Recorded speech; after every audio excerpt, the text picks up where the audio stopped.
All right, good evening. Welcome. I'm going to call this meeting of the City of Montpelier Development Review Board to order. It is September 20th.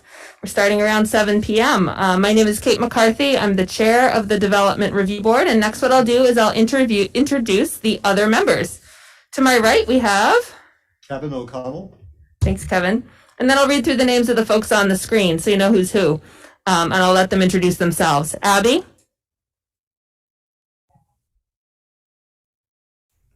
Hi, everybody. Abby White. Thanks, Abby. Claire. Hi, this is Claire Rock. Thanks, Claire. Catherine. Hi there, Catherine Burgess. Thanks, Catherine. And Rob. Hi, everybody. Rob Goodwin. All right. Thank you, everybody.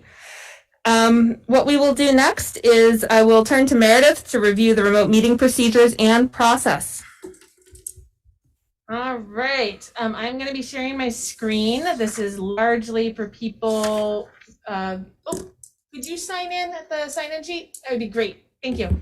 The shared screen is largely for people who might be watching via ORCA Media and want to sign in.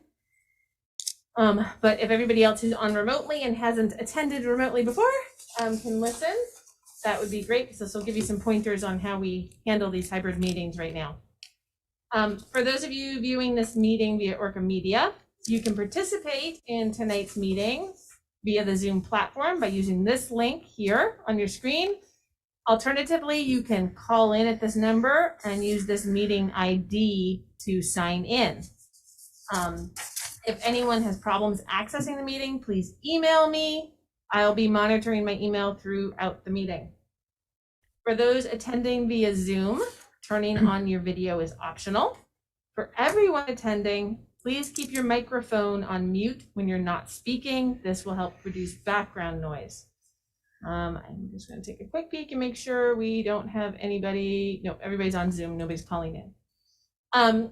Please note that the Zoom chat function should only be used for troubleshooting or logistics questions.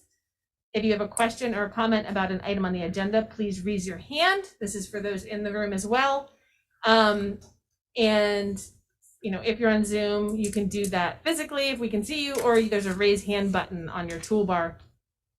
And then wait until the chair has called on you to speak.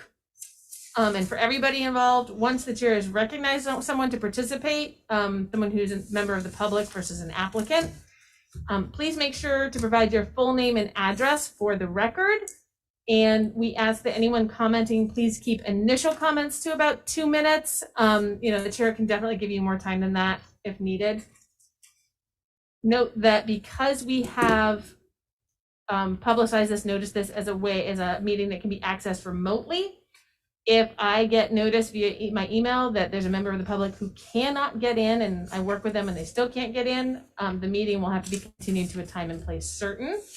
And for people who are here in person, applicants, we ask that you go to the center table and sit in front of the tablet or the computer and use that microphone there to speak. If you're a member of the public, on a butter or something like that, and you have comments on a project, we're going to ask that you use the stand-up microphone.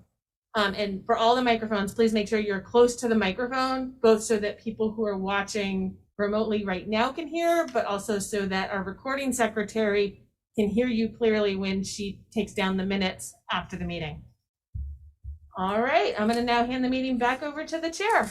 Very good. So in the category of precautionary meetings and processes, I want to just check. I think that to ensure social distancing, what we could do is open up those dividers toward the back so that people can set up chairs. So if you want to do that, you're welcome to. If you care to sit, but okay. Oh, okay. Well, all right. I can also just open those. That way if anyone else comes. Yeah. Standing in the door is allowed. Want everyone to be comfortable, but also don't want anyone to not come in because of space. Thanks. Good. Well, Meredith is kind enough to do that and muscle that open. What I would like to do next is approve the agenda. Is there a motion to approve the agenda as printed? So moved. There's a motion by Kevin. Is there a second? Second. Second by Rob. I will call the roll. Abby? Yes. Claire? Yes. Kevin? Yes. Catherine? Yes. Rob? Yes. And I also vote yes. We have approved the agenda. Thank you. All right, the next item on the agenda is comments from the chair.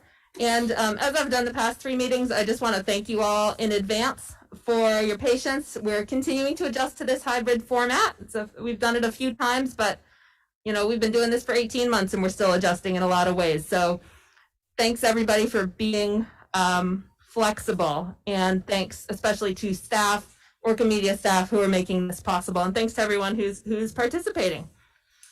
All right, we'll move on next to item 6 on the agenda, which is the minutes of September 7th, 2021.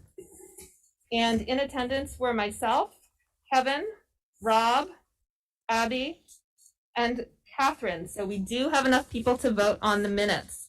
Are there any changes to the minutes as printed? Okay, if there are no changes, I'll accept a motion to approve the minutes. So moved. Motion by Rob, Second. second by Kevin. I'll call the roll. Abby? Yes. Claire? She wasn't here. I don't think I'm going to Sure. vote on the minutes, right? That's a good idea, Claire. Thank you. Kevin? Yes. Rob? Yes. Catherine?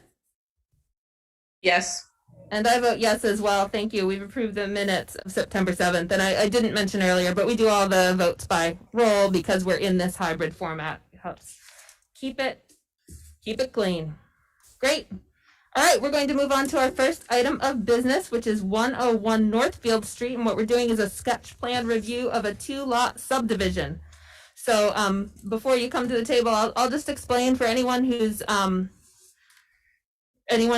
part of this process what a sketch plan review is. So this is an early stage in the subdivision process, and it's a chance for a future applicant to come before the board and kind of get a weather report on the application, is often how we refer to it, get a sense of things. It's a chance for the board to get a sense of the proposal, to ask questions or make comments that will help the applicant understand the standards, and to provide a complete application when they come in for the actual hearing. So what we're doing today for this is not a hearing. We're not taking evidence. We're having a conversation and learning. It's also a chance for people who are curious about the project, whether it's neighbors or anyone else, to learn what it involves. So the project before us, when we're looking at a subdivision proposal, is to make sure that any lot that we approve will be developable in the future in some fashion, even those specifics will be determined later. So that means that today we aren't really talking about specific future proposals, what might get built there. We are talking about the parcel itself, and there will be subsequent conversations or hearings about anything that is proposed on the parcel where people can get involved and comment. All right, so that's just a little bit about what we are and aren't doing with sketch plan review of a 2-lot subdivision here. So if the applicants would like to come and have a seat at the table.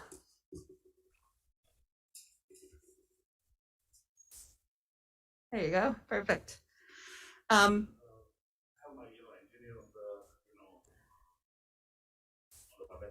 Okay, your engineer is John? Okay, acknowledging John as well. And if at any point you want to turn to your engineer, you can say, I'll let John answer that question, or. I think he will be the most who will be talking. Okay, would you like to sit there anyway? I don't want to put you on the spot, but I don't want you to feel excluded either. All right, so I'll lay out what we're going to do to review this project. First, we're going to hear an overview of the project from Meredith, and then we'll hear about the project from the applicant, and that can be you or it can be the engineer. Board members will then have a chance to ask some questions about it. And then other people who are interested in learning about this will have an opportunity to talk and ask questions, a couple minutes of comments.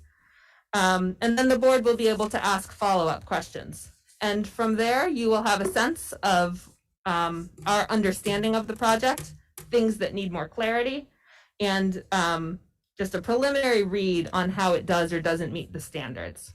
Okay, so that was a big introduction, but just want to kind of set the stage. And now Meredith.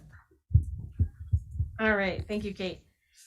So Kate sort of stole most of my thunder about describing what sketch plan is. That's often, what my role would be. I think what I'm going to do is just, give a teeny tiny summary, because I think John would probably be able to talk more to this. But this is, as Kate said, this is a 2-lot subdivision. So there's a fairly large parcel up on Northfield Street. Right now it has the Econo Lodge on it. For anybody who's been in town for a long spell, there also used to be the Brown Derby restaurant. And this proposal would carve off the land that used to have the Brown Derby restaurant on it, and create a new parcel out of that land that could be sold to someone else. And when I went through and did the analysis under the applicable provisions, really, there aren't a lot of big questions. In my review, it seems to comply with just about everything. There's a couple of places where the application maybe needs a little bit more clarity, or there were some little, small errors.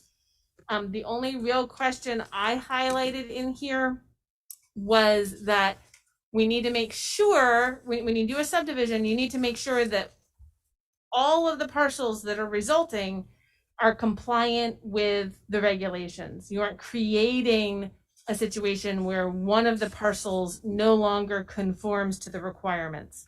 Normally, that would be a dimensional requirement, but there is a question that I put in here that we need to make sure that the Econo Lodge parcel that's left has enough parking area for that use that's going on there.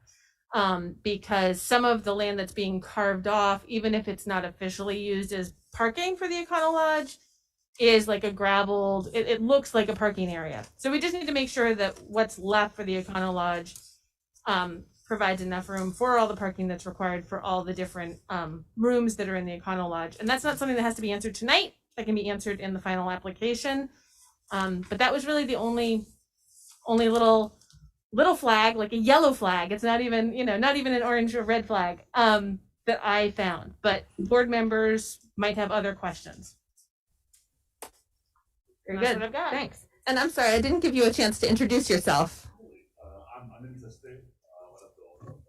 Great. Thank you. Thank you. All right. And I'll turn it over to John. If you could introduce yourself as well. All right, I've unmuted and hopefully you can hear me.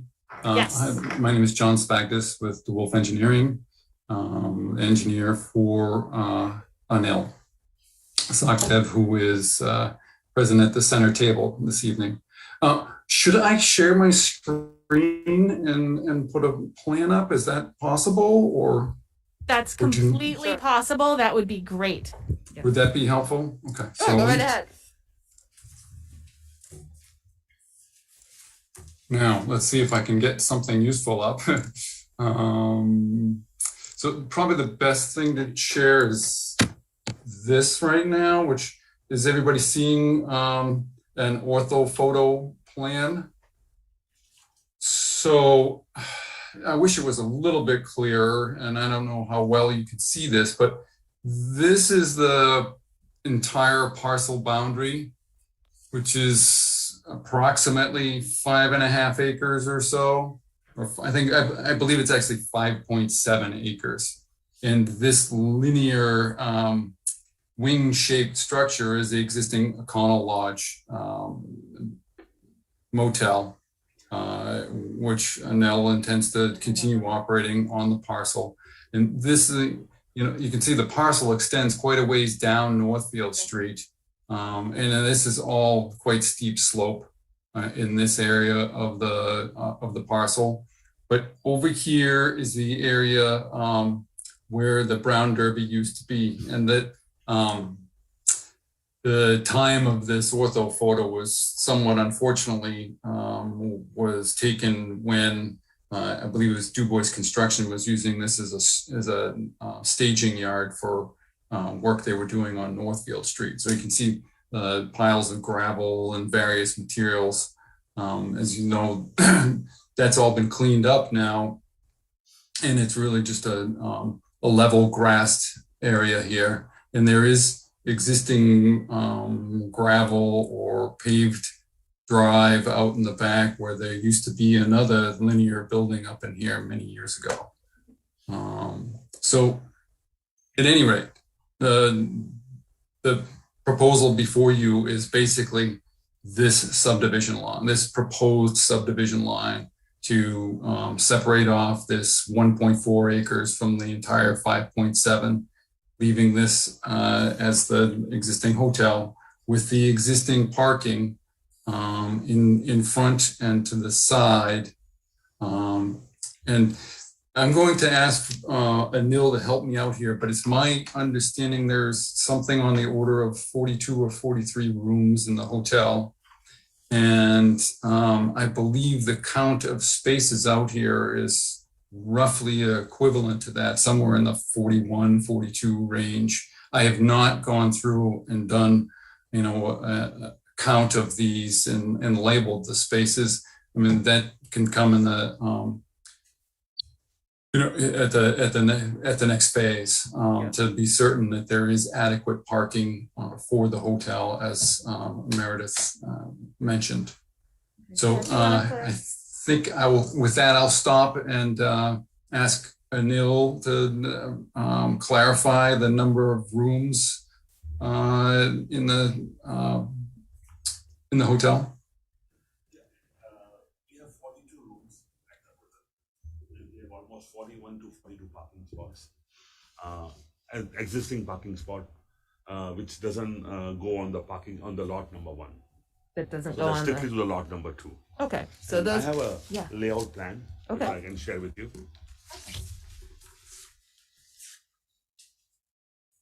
I couldn't quite hear the number that was provided. Oh, that's tough. Thank you, John. Okay, that's great. Thank you. Yes. No, okay, good. So, for folks who are, oh, good. Look at that. Perfect. Yes. So as I believe Anil said there was 42. 42 rooms. Yeah. 42 rooms, and so I believe Meredith that it's the number of spaces required is 0.8 per unit, if that's correct. So that means that we're in about the right zone here. No. Yep, it's the 0.8 per unit, and then there's a little leftover for office, so it looks like you're in the right zone. So we'll just need to, we'll just need to double check the numbers. Great. Looks like Claire has Sure.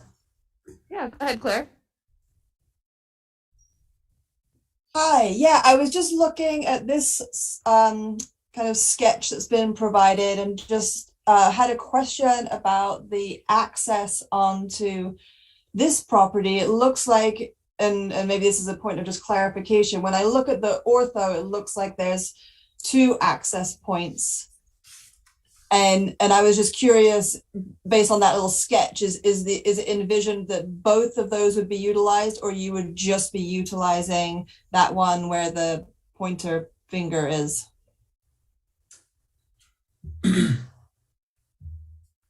So Claire, your question is about what, after the subdivision, what will the access points be onto the lot with the Econo Lodge? Correct. And I guess I would just also then ask about the envisioned access point for the other lot also. Okay.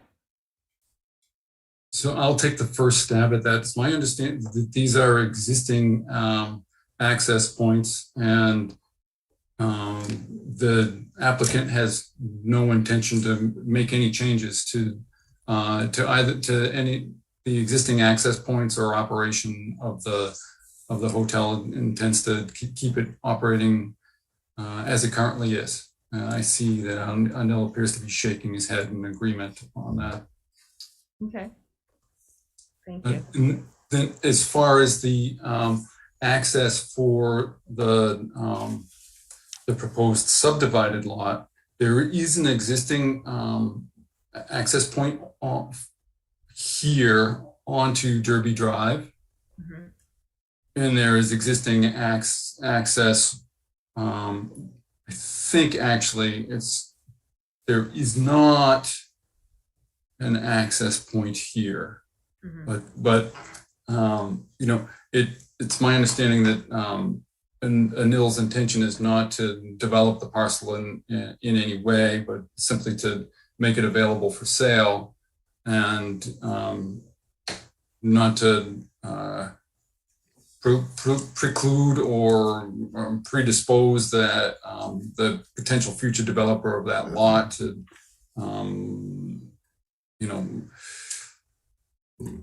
shoehorn them into any particular means of egress or access to the lot, seeing that we don't know what they potentially would do to develop it in the future, and to leave it up to them as part of any application that they might make in the future to propose how to access the lot and do it within the development regulations and enacted at the time. Okay. So I guess it would be our job to make sure that legal access points can be added either on Derby Drive or on Northfield Street.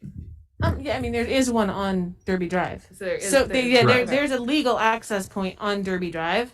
There's a curb cut there, so there's already an access point. Whether or not that's sufficient for future development will depend on what that development is. Okay.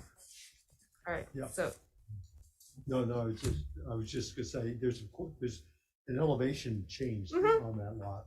What is the difference between the upper lot and the lower lot? John, if you know about that. You mean like what the elevation difference from the existing access point there to here is? Well, I mean, it makes a difference with regard to access, obviously.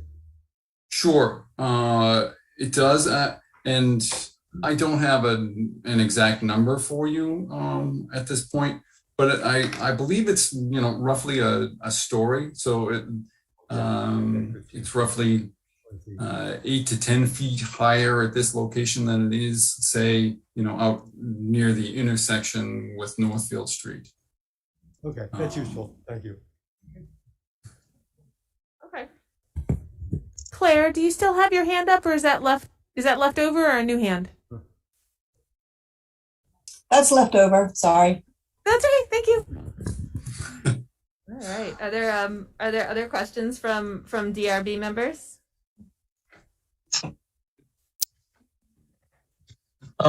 Yeah, I mean, I just had, one question, and as you finalize the survey, go forward, I think it might make sense to sort of like consider the boundary lines of Derby Drive and Northfield Street. I think that at some point the site's going to be developed, and setbacks are going to be sort of determined off of probably the boundary lines that are shown on this subdivision plat.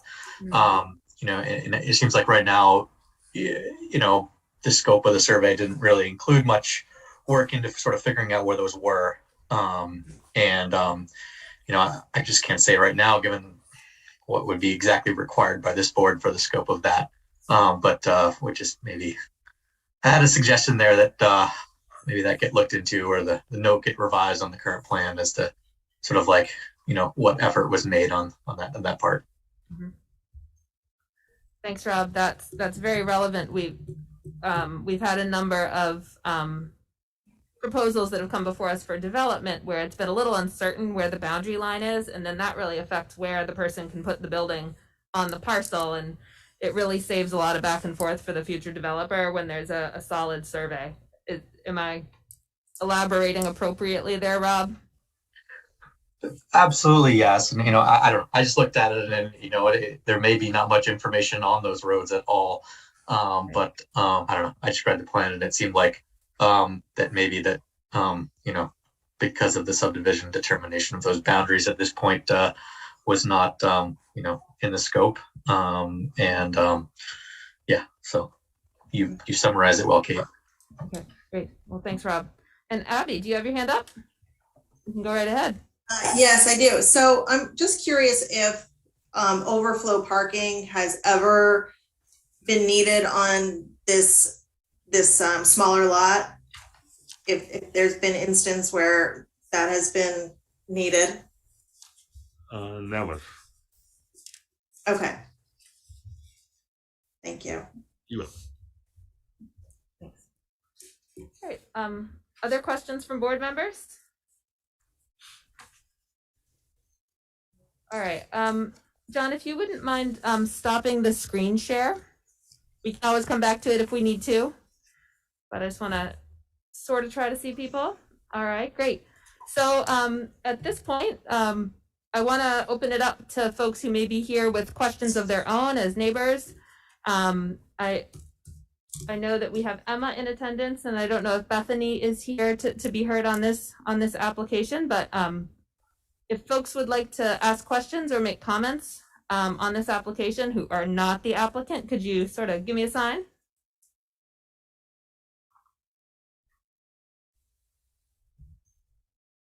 Speak at some point.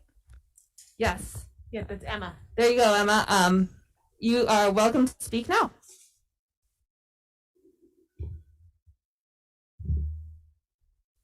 There we go. Sorry There you about go. that. You're unmuted. That's all right. Hi, so my name is Emma Zavez. I live at 3 Derby Drive, which is an abutting parcel. I did reach out to Kate McCarthy and Meredith because I did not receive notice of the application. I have been the homeowner here paying taxes with my deed on file, paying my water and sewer bill, etc., everything with the city of Montpelier for more than a year now. So if I wasn't notified, I am wondering also if other abutting properties were not notified. And I will follow up with Meredith, but I would encourage, generally speaking, the committee to look into the notification practices, because I am clearly the owner of this parcel and the city of Montpelier has my information everywhere for this parcel. So unless this is a unique situation, it seems like there is a process problem with that. So beyond that, speaking to the subdivision, I did take a little bit of time over this weekend when I found out about the project. I do see that the proposed parcel number 2 is surrounded on 3 sides by the residential 9,000 zoning district. And I just wanted to bring that up at this meeting to sort of ask the DRB to what extent that should have an impact on either subdivision or future parcel development, given that this parcel would basically be like an island surrounded by residential 9,000. In the analysis, I only saw an analysis based on the actual district that the parcel lies within, but based on the driveway access or the remaining single driveway access, of course, I'm sure that could change for a future development, but if the intention is for the driveway access to be exiting onto Derby Drive, it's exiting into the residential 9,000 zoning district.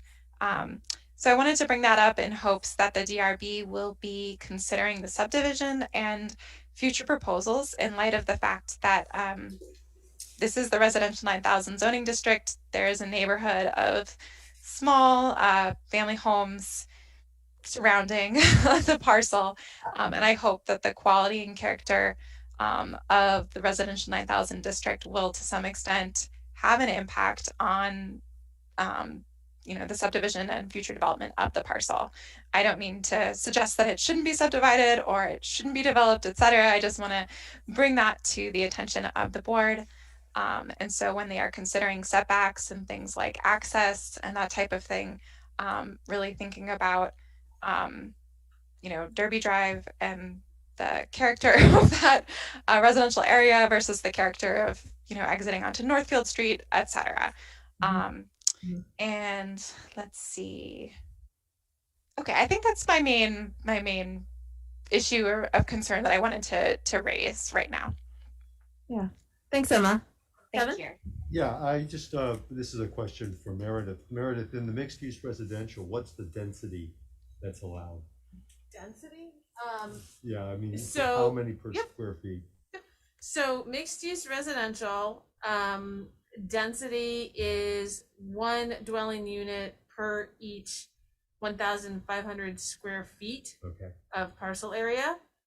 And then in Res 9, it's 1 per 9,000. Right. So I mean, it's significantly more dense. 6 times. But it's How big is this lot? Is the subdivided lot again? It's about 1.5 acre. 1.5 Yeah. acres, so roughly, I don't know, 75,000 square feet. So, yeah, I mean, you could put some housing there. some housing there. you can put some housing there. I mean, it's Yeah, so I think one of the things that Emma is raising is, we're talking about a transitional area of the community going from this 3,000 square foot minimum square foot lot size to a 9,000 minimum square foot lot size. And what does it mean to assess the compatibility of different uses, considering it's in that kind of in-between or transitional zone? So what I would say is that in the subdivision process, it's hard that we're really looking at the parcel lines, and so it's hard to assess the character of those parcel lines, as eager as we all are to kind of know what's next for certain. When something is proposed in this area, I don't have the use table in front of me, but for the benefit of everybody listening, there are a number of different kinds of review processes that they could go through. One of those processes is an administrative review process, which is where the project would be permitted by our administrative officer, Meredith. And in those cases, people are notified, abutters are notified, right, for an administrative permit. not directly. No, for an administrative permit, the permittee comes in, they get their application, we issue the permit, and the permit holder posts a notice of permit on their parcel, and that's the start of the 15-day appeal period. So there is no direct notice to abutters for an administrative permit, because those are things that are all just allowed without conditions on a parcel. Okay. So that's the big red Z, as it's affectionately known. If there were something, no. Oh. No, the big P, red, it's a P. It's a blue card. Oh goodness. The red Z is when there's going to be a hearing on something that gets posted 30 days before the hearing. And what's the situation for sketch plan, which is really an informal process? So technically, for sketch plan, there's no requirement that we notify abutters, but we do it anyway. Right. And I know Emma didn't get that notice. And I think that's more of an issue of how part of it is an issue with our envelope issuance. I did check back on this, Emma, and there was an issue where there were multiple databases in use, and not every database got updated appropriately. But there was a notice sent to 3 Derby Drive, and it had the old owner on it, but it also had or current owner. And for some reason, it still got forwarded, we think, even though it said or current owner. And so we've got to look at that process, because we started putting that in place because land has been transferring so rapidly recently. But Emma's case specifically was a failure to properly update all databases appropriately, and that's something that we've looked into already today and are working on, so that hopefully that won't happen again. Yeah. So sorry about that, Emma. Yeah, Meredith, thanks for that explanation. Emma, I want to apologize on behalf of the board for the miscommunication, and it sounds like it will be rectified for this area of town at the very least. So we talked a little about what an administrative permit review process might look like. And then if there's something that is more involved, that involves site plan review, that is a conditional use that would trigger some other sort of discretionary standard, like steep slopes disturbance, all of those would come before the board and go through this kind of quasi-judicial process. I'm sorry that I can't say for sure which of those processes would be triggered, but I guess I mention all those to give just kind of a sense. And there's yet another approach, which is that our zoning administrator is wonderfully responsive, and if you email her and say, is there anything going on, I think that now and again that could be acceptable. Yes. Now and again, now and again. So are there other follow-up questions from either from Emma or from other neighbors who might be here or board members?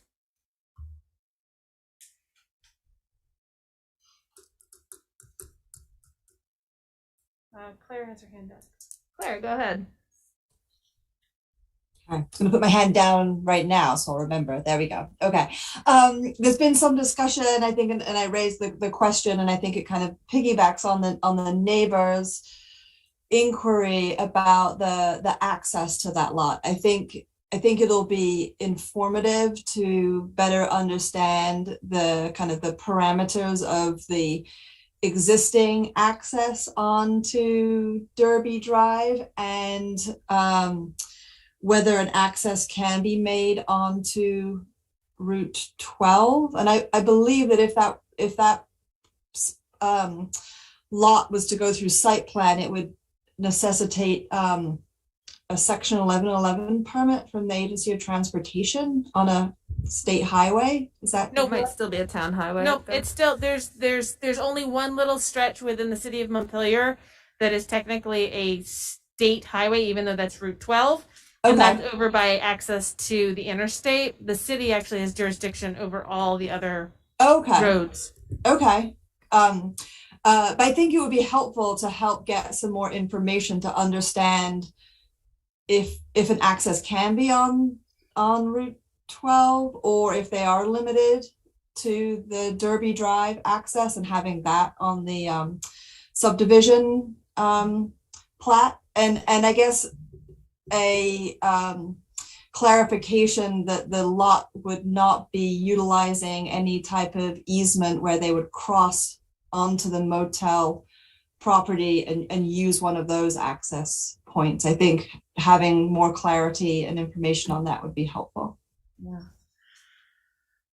I think those are good points of interest, and I think we could talk a little bit more here tonight about the possibility of access onto Northfield Street.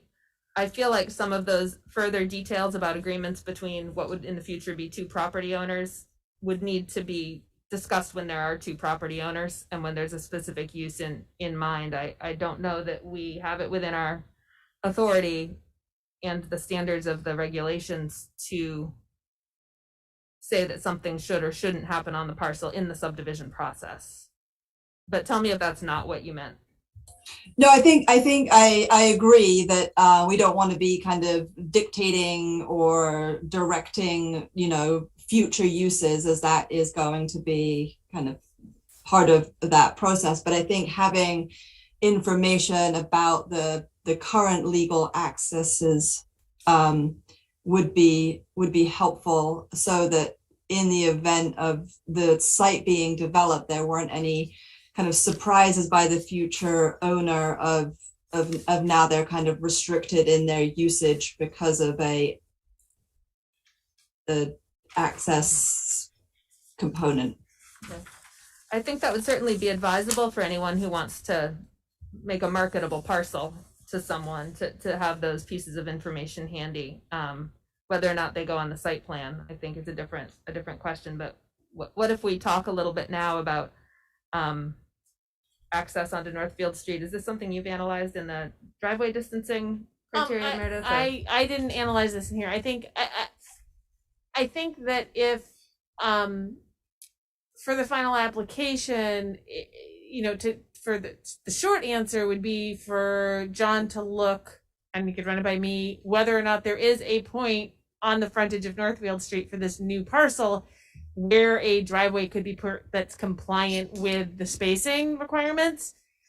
And, if there isn't, it could also be here's a potential spot, and then I could always run it by DPW to see if it's something that they would support. I think that's as far as I would think we would need to go, since the parcel does currently have a legal access point that's already been approved previously, even if it's not compliant with current standards. That makes sense to me. Okay. Do other board members want to remark on this? Okay. Emma, I saw you had your yellow hand up and then the yellow hands down. Did you want to chime in again?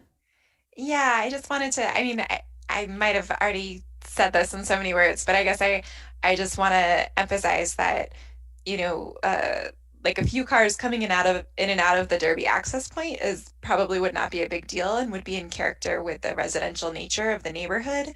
But if you were talking about like 40 parking spaces, probably won't be that many based on the standards I looked at. But if you're thinking about developing in the parcel in a way that there is going to be more traffic than a regular neighborhood would have, then Northfield Street is by far the more appropriate street to be having lots of traffic flow versus dumping excessive amounts of traffic flow into a neighborhood where there are pets and kids and people walking and small houses, etc. So I don't know to what extent, you guys can, I don't know, formulate opinions or suggestions about access, etc. But in terms of subdividing and future proposals, I guess I just want to make the point that access onto Northfield Street, if there's potential for high traffic flow, would be a much more appropriate, probably character, I would assume, for the city. Thanks, Emma. Because we don't have a use or traffic volume, it's not something we'll be able to address with subdivision. But I think one of the things I actually really like about sketch plan review is that it's just a chance to have a conversation. So this is all now kind of out there as part of the discussion. It's communication between neighbors, and that in and of itself is useful, even if it doesn't get folded into this decision when and if the application comes before us. Because I'm remembering we're not making a decision on this tonight. Thank you. But so thanks for that, Emma. Any other comments? I just, looking more at this, I'd like to elaborate on what Claire said, and looking at it, I think that as this comes to final, there is a decision by the applicant has to be made. I mean, right now we have access on the draft plan to be, submitted, and access going off of Route 12 over the parcel boundary onto the parcel. So either that is going to continue, or it is, not going to continue. And I don't know that like the board has any, real, authority to say whether it does or it doesn't. But what I do think is that it should be very clear on the plan whether it is or it isn't going to continue. And so I think that maybe is the only clear guidance we maybe have going forward. And obviously, I think the rest of it is dependent on the use, but that specific question of what is going to happen with the fact that you can currently pull a car into the Econo Lodge, cross this boundary line, and be onto proposed lot 2. Is that going to be happening after this subdivision is approved, or is it not? Because there will be rights or there will not be rights. It should be one or the other. Thank you, Rob. And that goes, as you said, goes back to what Claire was saying about will there be an easement? Is that anticipated? So I think I understand better, Claire, what you were getting at. I'm sorry I didn't quite get it before. But that idea that you introduced was an important one. And is something the board would benefit from knowing a little more about. Yes, right. So just as something to note to John and Anil, that what it might be is that instead of having, for the final plan, to have this ortho is useful for people, but it might be that the final subdivision plan, right, shows the boundaries. It isn't laid over the ortho. It shows your current building spots, and it shows the access points for the Econo Lodge, and it shows also your setback lines, right? Because your setback lines aren't going to be on the final plat that's recorded, but you want those setback lines on the subdivision plan for this development discussion, as well as the dimensions of the existing access point for the new parcel, the corner parcel. And I think it's just maybe tweaking the presentation so that everybody has answers to these questions with a simple layout that doesn't have the complications of showing what isn't even gravel anymore. Because I think that's confusing things for people. Yeah. Good. All right, board members, anything else? Okay. That is our weather report. Gives you a sense of what's catching our attention and what others might have to say about it. Do you have any questions or anything you'd like us to clarify for you? I'm good, thank you. Okay. Well, thanks for taking the time. Thanks for being here. Great. And until next time. All right. Thank you. Thank you, John. Are you all set too? Yes, I'm all set. I just would add, I think it's it was very helpful. There was good information there, and I think that Anil and I will talk and decide what is the best option for dealing with the driveway access issues, and make sure that the lot is most useful and marketable, and look at the what the driveway spacing would be coming off of Northfield Street, and whether or not there would be a shared access between the two lots or not. Okay. And we'll clarify that on the future proposal. Sounds great. I'll send you a copy of tonight's meeting minutes because you get that instead of a decision. And then you can also feel free to run thoughts by me on access, because I can also then coordinate with the Department of Public Works and run things by them. And we can also have a, if we needed to, we can all have a Zoom meeting or a meeting with somebody from DPW with us all together, so that you can tie that all together in a way that they feel comfortable with as well. Okay? Sounds great. Thank you very much, folks. Appreciate it. Thank you. Yep. Bye. All right. Thank you. All right. Well, thanks everybody. We're going to move on now to our next application for this evening, our first application for 0 Ewing Street. So the applicants are welcome to come up to the table. We're talking about site plan review of a new 3-unit dwelling structure. All right. So here's where we're headed in discussing this. We're going to hear an overview of the project from Meredith. Well, first, I'll swear in anyone who wants to speak on this. Then we'll hear an overview of the project from Meredith. We'll hear from the applicant. Board members will have a chance to ask any questions about the project. We'll hear briefly from other people who might want to comment on the proposal. The board may ask them questions, and then we're gonna walk through the application. A lot, I think. Yeah, that's what we're gonna do. We're gonna walk through by application, I mean the staff report, which highlights some of the items that need a little more discussion and information. So I will start by swearing in anyone who wants to be heard on this matter. So if you think you might come up to the microphone, please go ahead and raise your right hand. That includes you. Yes. Do you solemnly swear or affirm that the testimony you are about to give is the truth, the whole truth, and nothing but the truth under the pains and penalties of perjury? Yes. All right, thank you. Very good. So I'll turn to Meredith. Meredith, First question. Are you able to put the site plan up? I can put that up, or you can on there. That's logged in via. Probably better for you. Okay, I can do that. And do you guys have a printed copy of the staff report? We do. Okay. Does anybody here need a printed copy of the staff report? Okay. Tell you what, I'm going to put it over on the side table in case anyone wants to. Yeah, in case we get going. Yeah. And sorry, for some reason the application is actually stapled on the bottom. I don't know how that happened, but.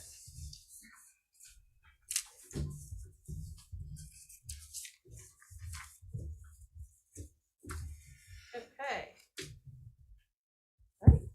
All right. So this is an application to put 3 dwelling units on a currently vacant parcel on Ewing Street. It used to be part of a parcel that was at the corner of North and Ewing Street, and it was subdivided off in the last couple of years. 3 dwelling units is sorry, hold on one second. My brain is kind of crazy. Is actually a permitted use, but what we've got here, because it's a brand new principal building, and because it involves steep slopes, those were the 2 main triggers that sent this to the Development Review Board, because administrative decisions can't make those decisions. So in the staff report, I mean, there's a lot of red. Those are things that are highlighted where the board either needs to make a determination or there's some questions that are unanswered. Just because it's red doesn't mean that it's a stopping point for the decision. This is a item for people to be aware of. At the back of my staff report is where I've sort of summarized the things that need to be decided. And some of these things I've suggested some ways to deal with them. Doesn't mean that the board has to do it that way. But the major things that are going on here, and I'm not listing these in order of magnitude, it's just where they come up in the staff report mostly. You're on page 19 there, Meredith? Yeah, so it's page 19 of Thank the you. staff report is where it starts. Which, sorry, I don't know off the top of my head where it is in the packet, in the full packet. That's okay. But it's like page 50 something, I think. That's okay. So one item, and this isn't a really big situation, but the board does need to decide whether to approve a retaining wall that's more than 6 feet tall. That's something that the board has to make that decision. I suggest that in this case, because it is a retaining wall, needed to hold back the bank, that it makes sense to make that approval. The board will also need to review, sorry, I'm blocking my camera, review the design standards for development on steep slopes. Again, for my analysis, it looks like all of those design standards were complied with. There seems to be a little bit of some information missing per comments from the Department of Public Works in the erosion control plan. So that's something that could be easily dealt with a condition of approval if the applicant hasn't updated that for tonight. There's some questions about internal pedestrian walkway compliance and maybe some screening. So this is the screening for mechanical equipment or service areas. That's more of a question of there's some missing information. We don't have information on where those service areas like trash might be stored or what kind of mechanical equipment would be on the outside of the building. We also need some information on outdoor lighting and also just a little bit more information. Well, we don't need more information necessarily, sorry. The board has to decide whether or not the solar access and shading requirements have been complied with. I think given the site, they have been, but it's a decision the board has to make. And then there is a requirement in the regs about getting an energy certificate. It's sort of a minor checkbox item, but under the regulations, the way to do that is to require a certificate of compliance for the project as a whole. It's what is in there for the regs is the way to check that and make sure that we get that document because it's something that's completed after the building is built. It's not a certificate of compliance for something like this would require that the zoning administrator, me, does a site inspection when the building has been completed, or at least is very, very close to completion, but before anybody moves into it. And it used to be under the pre-2018 regulations that was just, it happened with every project that went through the DRB. There was always a certificate of compliance requirement. Now, there is only a certificate of compliance required if the board specifically lists it as a condition of approval of a permit, of an application. So that's something that the board has to discuss and decide whether or not to put in. Those are the big questions or determinations that the board has to make. It seems like a lot, but I think the board can actually move through a lot of it fairly quickly based on the information that's in here. Okay, thank you, Meredith. So now I'll turn to you, the applicants. I think that's Dawn in there, and you must be Gabriel. Yeah. All right, I'll please just go right ahead. introduce myself. So you're gonna, can you move the microphone to between you? If you bring it back and around, yeah, because you're gonna need to speak right near the microphone. Yeah, I'll just introduce myself. I'm Gabriel Lajeunesse. I'm the applicant, and Don is the engineer. We're really excited to start working on some infill projects here. And Meredith's been incredibly helpful as we're going back and forth, and certainly we'll get you all the information you need. We think we have a lot of the answers for you now. So Great, thank you. Actually, if you could put up our slopes analysis plan, please. Yep, give me 1 second. And I'll just go down those staff questions at the end and address those that we can, Sure. if that's appropriate. That sounds like a good approach, Don. Is that all right? I'll look to the other board members. Is that a good approach? Like, shall we hear from Don on those questions?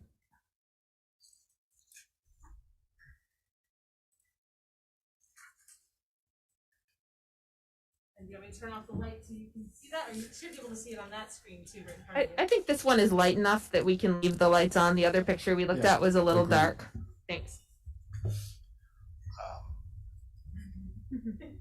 The only thing I can't see is, I can back up. It's just if I get smaller. let me just, if you can go to there, whoops, right there. So greater than 30. Okay. And then you can center it, please. That'd be fine. Actually, the photo on the front of your staff report is quite helpful. The site's generally flat, but the rear drops up and is fairly steep, and it's only over 30%, and that's what triggered your review. The way we propose to address that is to use a ready rock wall, similar to one that's next to the river, to the just west of the Unitarian Church, sort of large concrete blocks that have a texture to them, so they look a little more organic, you'd say. So there's a wall in the back that provides room for parking and a turnaround. The building itself, only a small portion of it is in the steeper slopes, and we've provided a structural design for both by a engineer, for both the foundation of what would be the southeast corner of the building, and then of course the retaining wall. And we believe the wall is up to 8.25 feet tall. So but we think it's reasonable. It's stepped so that it matches the grades. But we think that having it that tall makes sense for this site. And as Gabe said, I mean, it's an infill to add residential units here in the city, which we think we share with the city as being important. That sort of addresses number 2 on the steep slopes. We have prepared a erosion prevention and sediment control plan that is part of the package, which addresses the erosion control issues. Mm-hmm. Unfortunately, there's not much drainage area there, so it's not sort of significant, but it's appropriate to deal with it. Mm-hmm. And mostly the thrust of that is to stabilize the site within 7 to 14 days of initial disturbance, so that you aren't leaving it open, as we've seen on other sites in town recently. I sort of missed that. Our suggestion is to provide, it's a good catch from Meredith's point of view, is from the paved walk that goes out from the front to the street, we would do a 90-degree path to the driveway, so that residents or guests would just come out the front door, take a 90-degree turn, and then the driveway would become the access. Mm-hmm. We could do a separate sidewalk in the grass area, but we'd prefer to save that as grass and as trees. And I think low density, I don't see an issue with people walking down the driveway. The driveway's 18 feet wide, so there's plenty of room for both emergency vehicles and for people to get there. Mm-hmm. And will there be any entrances or exits on the west side of the building? No, it's all just the front. Okay. And there's a upstairs and basement. There's up and down. So okay. It's split in that you go up a half a flight to the quote unquote first floor, mm-hmm. and down a half a flight to the basement. With 3 stories total, or just the 2 that you just did, the 3 total? 3. Okay. All right. Thanks. I'm getting a little ahead here, but this was curious about how the entrance and exits related to the driveway. Thank you. It's okay. In terms of screening, the majority of the mechanical systems will be in the building. There will be, where we want it, well, there will be a meter pack on probably the northeast corner, and that can be screened from the view from Ewing Street. And that'd be just a typical, probably a 3 meter pack.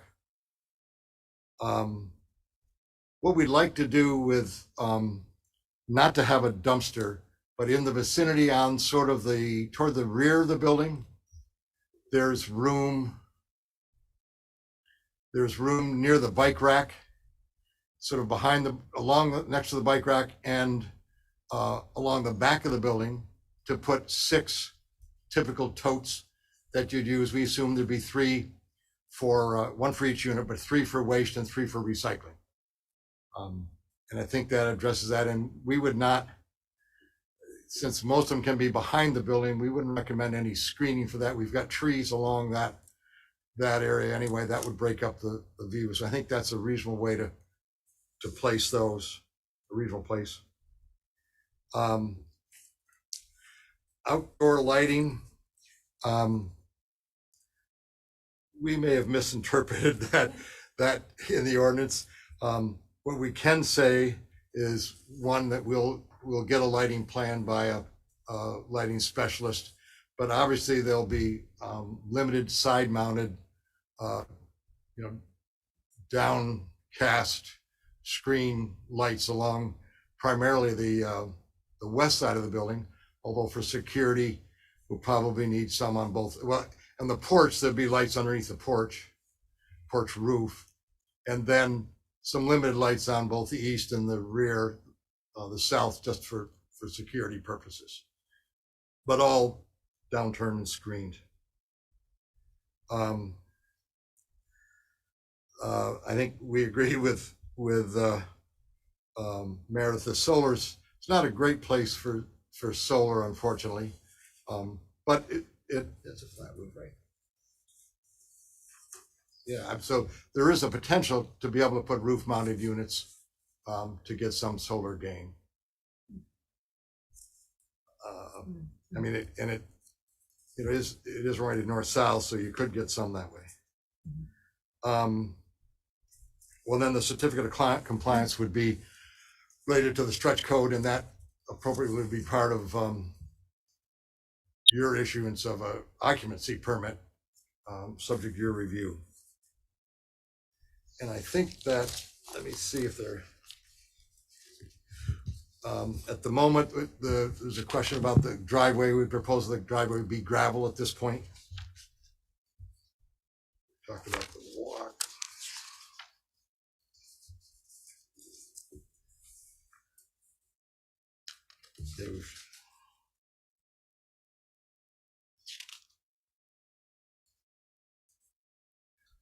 Yeah, and the lighting, we would request that it be, if the board approves it, to do that, a condition of prior to the zoning, a building permit be issued, that we provide a lighting plan that meets the standards.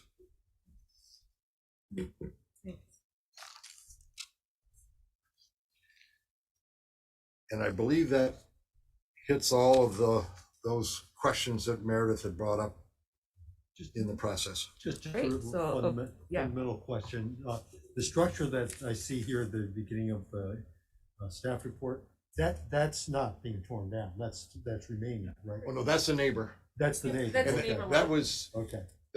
This parcel was subdivided away from that parcel a year or so ago. That's right. I remember that. And that remains. So now we're looking at the lot itself. Exactly. Okay. Very good. Thank you. All, basically that lawn would get converted to a building and parking. Right. Thanks. Thanks for the clarification, Kevin. Yeah. Good if I stop share at this point, Don? Good. So I'm gonna turn it over to board members now for any clarifying questions on what you've presented. So board members, over to you. Oh, I'm sorry, that's right. So it goes the wrong way.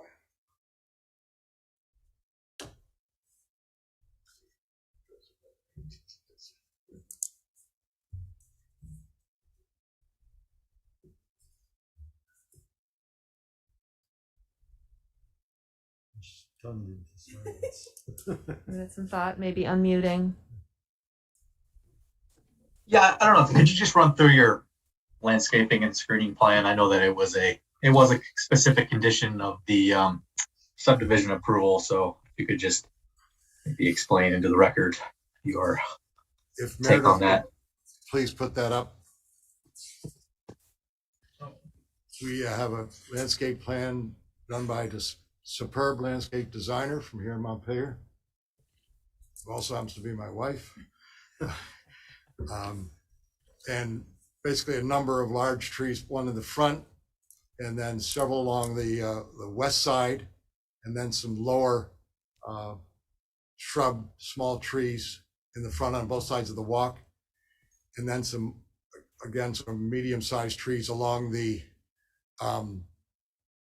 eastern side that will break up the facade from the neighbors.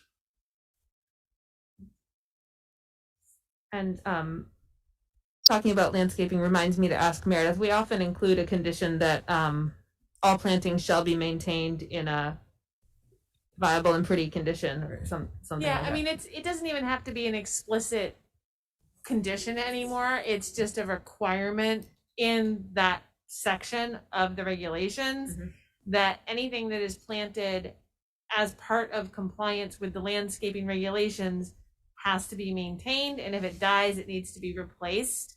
And if there's a change in the type of planting that is there for compliance with the regulation, it needs to be run back through the zoning office to make sure it complies. Thanks for reminding me how we're doing that these days. Great. You're welcome. And Just maybe to clarify, it's we sort of the smaller ones are boxwoods that'll be 3 feet tall. There's 6 of those, 3 feet wide. The next size up, what's called the HPs, 3 of those also. It's a hydrangea. They're again 4 feet tall, 3 to 5 feet wide. And there's 6 viburnum, and they ultimately get 10 feet tall, 8 to 10 feet wide, and this is at maturity. So they all start out small. Then we have 3 of the river birch, which are the ones along the western side, and they're again 10 to 15 tall, 12 feet wide. And then finally we've got a sugar maple up in the front, which is 18 feet tall, and actually it's a sugar time, it's a crab apple, 18 feet tall to 15 feet wide. Thanks. Catherine, did you have a question? Go ahead. Yes, thank you. Thanks for talking through the landscaping plan. While we're on this topic, wanted to ask whether you had anything additional to share around stormwater management and runoff and use of landscaping or permeable surfaces for that purpose. There's planting beds under the bigger trees that'll and the grass will infiltrate some, but because of the need for parking and the access, with the stormwater will generally flow north to south and be collected in the southwest corner of the parking lot, in that corner exactly, and then piped up to the city storm system on Ewing Street. So it's just the way the grades are, because the site slopes slightly, not significantly, but slightly away from the road. We're sort of bringing water backward and then bringing it back up by pipe. We've got a couple comments from DPW, and we'll take care of that in terms of the connections and the details, but ultimately it goes to the city storm system, as does, of course, we're on city sewer and city water. All those utilities are in Ewing Street. Thanks for that question. Any follow-up, Catherine? Yep. I think that answered my questions. Thank you. Great, thanks.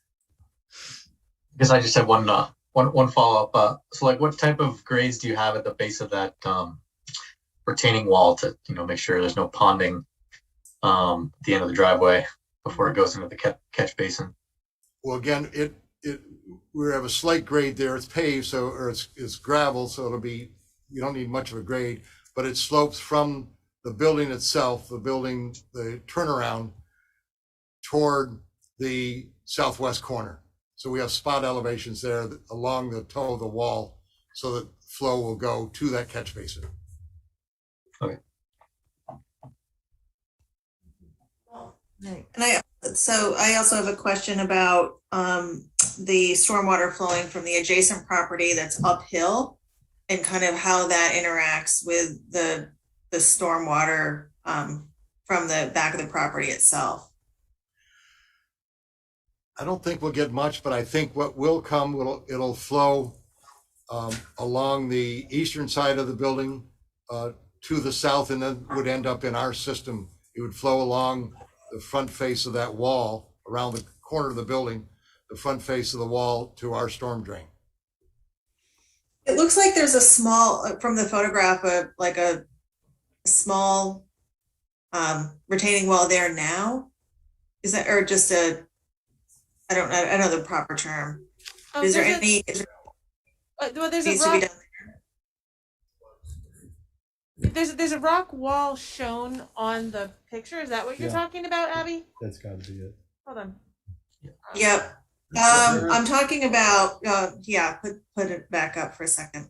Yeah, let's She's get a right. reference There's an point here. existing short rock wall along Yep. the eastern side, Yep. So as you head up Ewing Street. and that'll remain. Yes, right there. Exactly.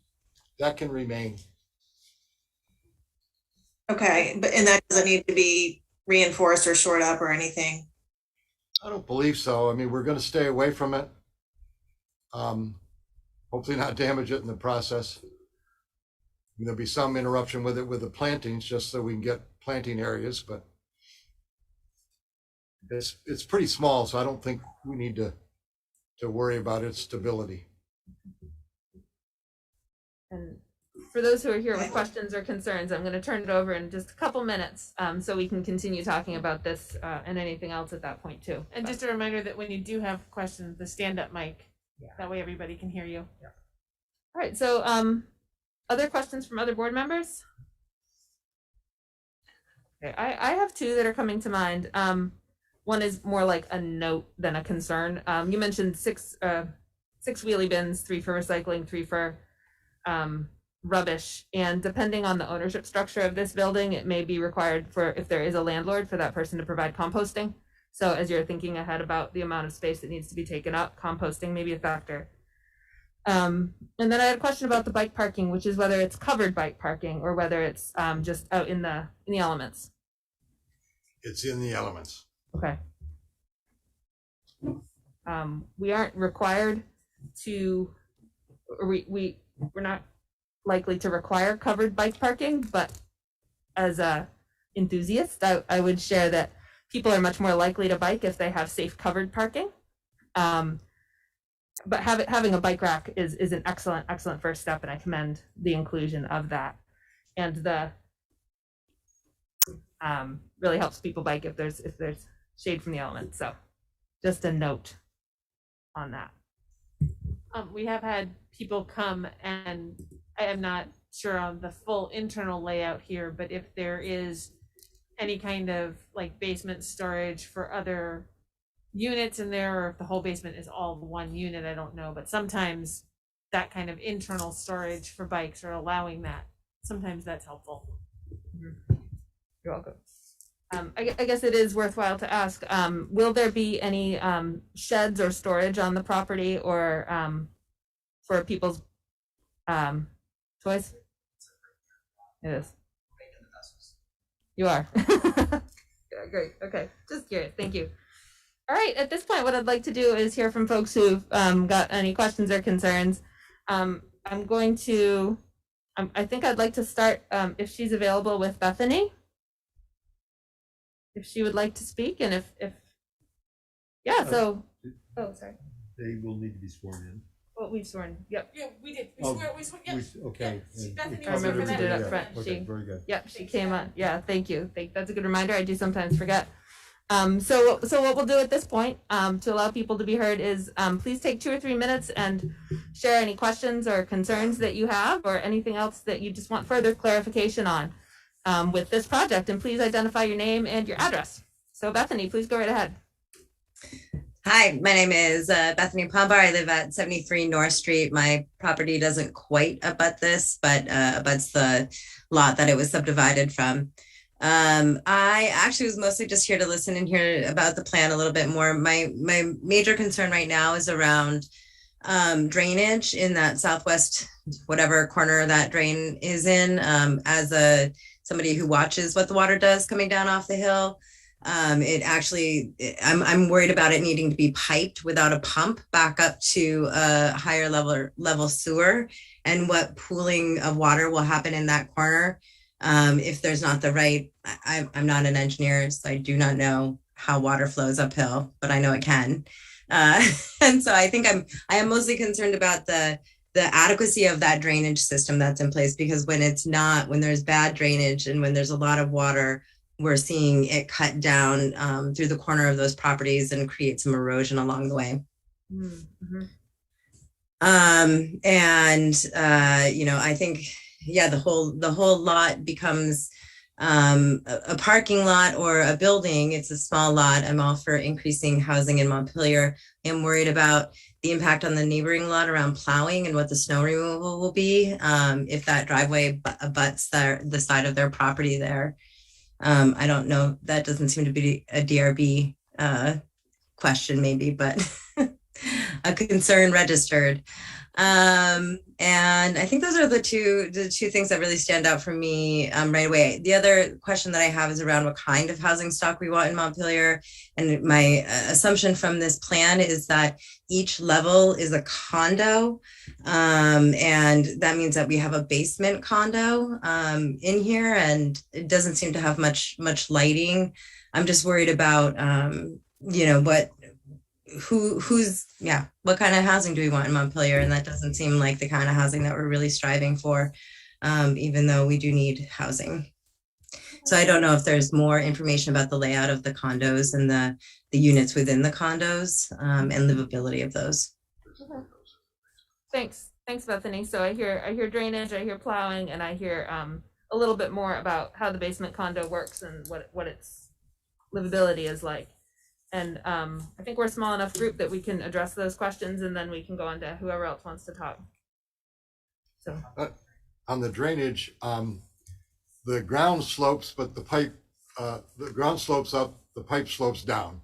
So by putting the new catch basin out on the street, obviously lower than the catch basin in the back property, we've got a 15-inch line, which is more than adequate for significant amounts of flow. So I don't see any issue with drainage both from the property and nearby. Okay. Don, I'm sorry, can I just clarify? When you say catch basin, when I think of stormwater, I often think of the storm drain that we see at the surface of the road, but you're talking about a catch basin, which is like a cast concrete thing that's underground, and that's how the pipe can go from the back of the property to the front, Absolutely. But slope down, right? The grate is merely the top of an entryway for the catch basin. The catch basin is typically a 4-foot diameter concrete structure underneath with a sump, with a pipe exit in it, mm-hmm. and with a sump underneath that pump, so sediment and larger particles settle out in the catch basin and can be pumped out. So then that pipe goes forward and hits a deeper storm drain up on Ewing Street. Okay, great. So that means that there is not going to be a pump at the back of this property that needs to be maintained on rainy days to keep like a basement like we've experienced. Okay. Snow removal is a good point. What would typically happen here is that you would plow into the parking spaces and consume some of the space there. They're 18-foot parking spaces, so you can get some storage there, but ultimately snow will have to be removed and trucked off site, which is unfortunately typical of an urban compact site. And then there are basement windows in the elevations that we provide. There are basement windows, so it's not, and as I said, it's sort of a split level, that part of the basement floor is above grade. Mhm. So there'll be windows, so natural light will come into that. I can share that. Yeah, Just well- a second so that Bethany can see.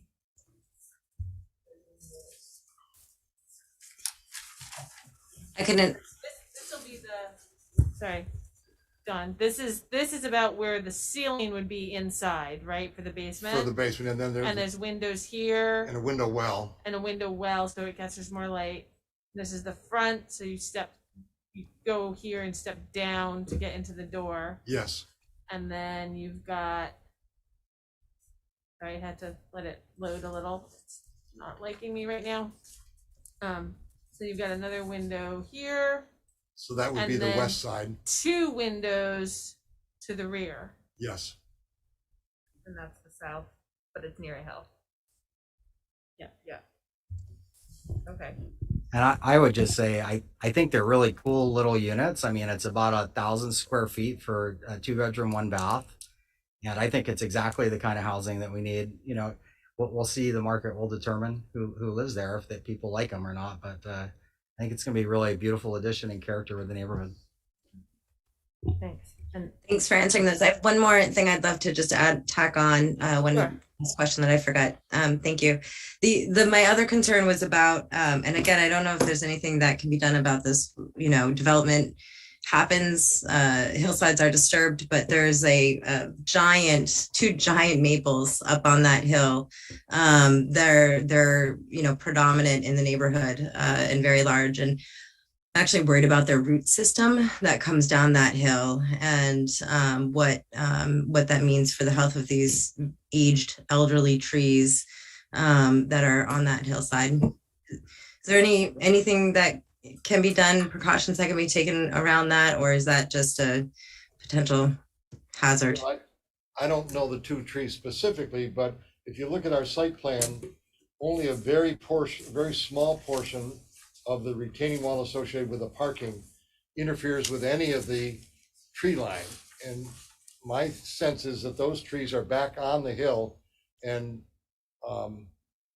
unless they're very close to the edge of the tree line, they should be safe. Yeah, so Meredith's going to pull that up for us in the shared screen in a sec. Folks will be able to see it. While she's doing that, could you? I'm sorry, it's probably in the staff report, but can you give us a sense of the magnitude of disturbance on the over 30% slopes? I should disclose that I walked by the site today. I live right nearby, though not adjacent, and eyeballing it. I didn't go onto the property. Eyeballing it from the street. I couldn't quite tell how much there was, but I did see it. The corners staked out. I assume that was for the building footprint. So it made me want to ask, what is the magnitude of impact on over 30%? Let me answer one question Sure, first, and then That's fair. so if you look right to your left a little bit, right there's only a small portion of that. You see the tree line inside the retaining wall. So it's less than 5 feet of the tree line. Now, of course, there'll be some disturbance behind that in order to build the wall. So there'll be a little bit more disturbance, but not significant in the tree line. And then to answer your other question, if you could please put the slopes analysis plan on. We've calculated the impact. Sorry, I want to go back to the tree question. It looks as if there are 2 trees that are impacted in the property, and perhaps that's what Bethany's referring to. One at the back and one at the right. And that one. Oh, yeah, that's impacted. Yes. And then there's one, actually, you're right, way in the very back. Those 2 will lose. Those aren't the maples. I don't. Yeah, those are. I think those are smaller trees. They're pretty small. Okay. And then Kate, for your question, right here, Don, this is what you wanted to show, Yeah, right? I just can't read it. Yep. So it's 1,127.5 square feet is the area this is just to be impacted, right? Yes. Done of 30% or greater slopes. And then you have a tiny bit of 25 to 29.99% slopes under 40 square feet. Same with the 20% to 24.99, that's under 60 square feet. The majority of the project over 6,300 square feet is the basically, 0.8% to 14.99% Great. slopes. Thanks for zooming in on that, just to help us all wrap our heads around it, especially me. Appreciate it. And Claire has her hand raised. Okay, yeah, go ahead, Claire. Yeah, I guess I have a question about that kind of area on the site plan that we were looking at, but my question was in regard to parking, and looks like there's 3 parking spaces, and it looks like they're all going to have to back out. And I was curious what that other area was for, because it doesn't seem like a car could kind of reverse into there, then pull out forward. That's what we'd anticipate they would do. They would back into that hammerhead and then drive out. So there is enough room. There's enough room to you to pull in and then reverse at that 90 degrees and then pull out again. Clearly, the last person in is going to get the one on the eastern side, and it may be a 4 or 5 point turn instead of a 3-point turn, but it's doable because the other, I believe it's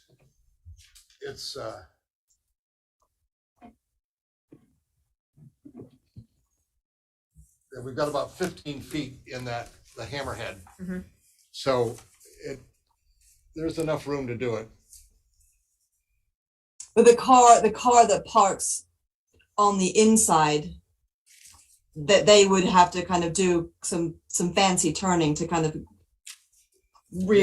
pull, reverse, and get out forward, right? I agree. They that's the least desirable parking space. Then just my other question, I guess my comment was, I think it's a nicely designed building. It looks architecturally and visually very nice and kind of nice and characterful. I was curious just about, maybe this is more a kind of a maintenance question. With the shedding off of that metal roof, it seems like all the snow would go directly on that area where the bike rack and the garbage totes are. And so I guess just thinking kind of through kind of the maintenance and the snow plowing and getting all the snow out from those corners in that retaining wall. I'm not sure if that's, how much of that is kind of within our purview of our regulations, but I think those are kind of maybe some maintenance areas that I think it would be helpful to kind of just clarify, maybe consider how maybe the trash, I have a trash that sits on my side of my garage and it has a roof like that, and it's a real pain to dig it out. And so I guess I just wouldn't want to see that being an issue where now those totes are being pushed into the parking area because that area hasn't been cleared. So I guess I'd just throw that out as kind of a consideration. I think it's a good point, and it's probably best that the waste containers and recycling be put more on the actual rear of the building where we don't have the roof issue. But I think some of these projects you have to sort of live with and work with it. I mean, obviously you have to take care of the trash and you have to take care of the snow. So it will become, it's a maintenance item, but part of a project. Yeah. Thanks for making note, Claire. So at this point, I want to make sure we get to other folks who are here to speak. This has been a really good discussion, and I think it can serve to answer a lot of concerns, which is why I let it go on. But I would like to turn to the person in the audience. Please come on up, introduce yourself and your address, and thanks for your patience. Hi, my name's Dylan Woodrow. I live at 81 North Street, which is the abutting property just to the immediate west of 0 Ewing. And I just had a few questions about the design plans, the the ergonomics of the design and parking, etc. So if we could pull up the plans outlining the, I guess, just the slope plan.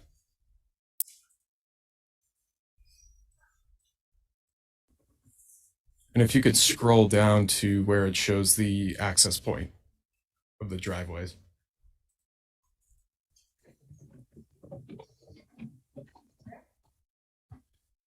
Yes, thank you. So if we're looking at where the curb cut is, there is a note and illustration indicating convert to grass.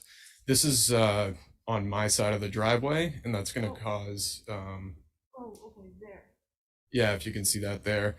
So that's going to end up being burdensome to both me and my tenants. I do have three others that live with me and pay rent, all young professionals here in the community.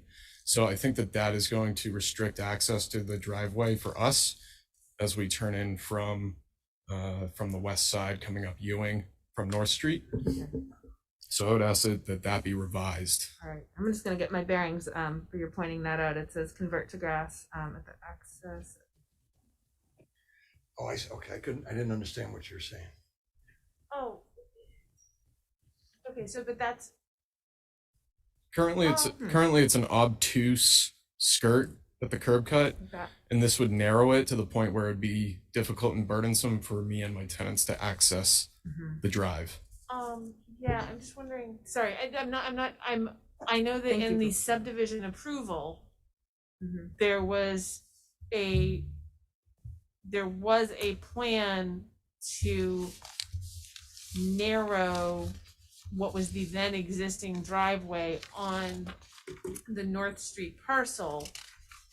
And that was a condition of the subdivision approval, so that there was no more than a 24 foot width shared curb cut here. So you might need to go back. That may be pre-existing to the plat that you own. Sure. Rather than something that's been added on in their design here. Did Dawn, that convert to grass note on there, is that, do you know where that is something that was in the subdivision? I'm trying to find that because I know we were advised that we could only have 24 feet.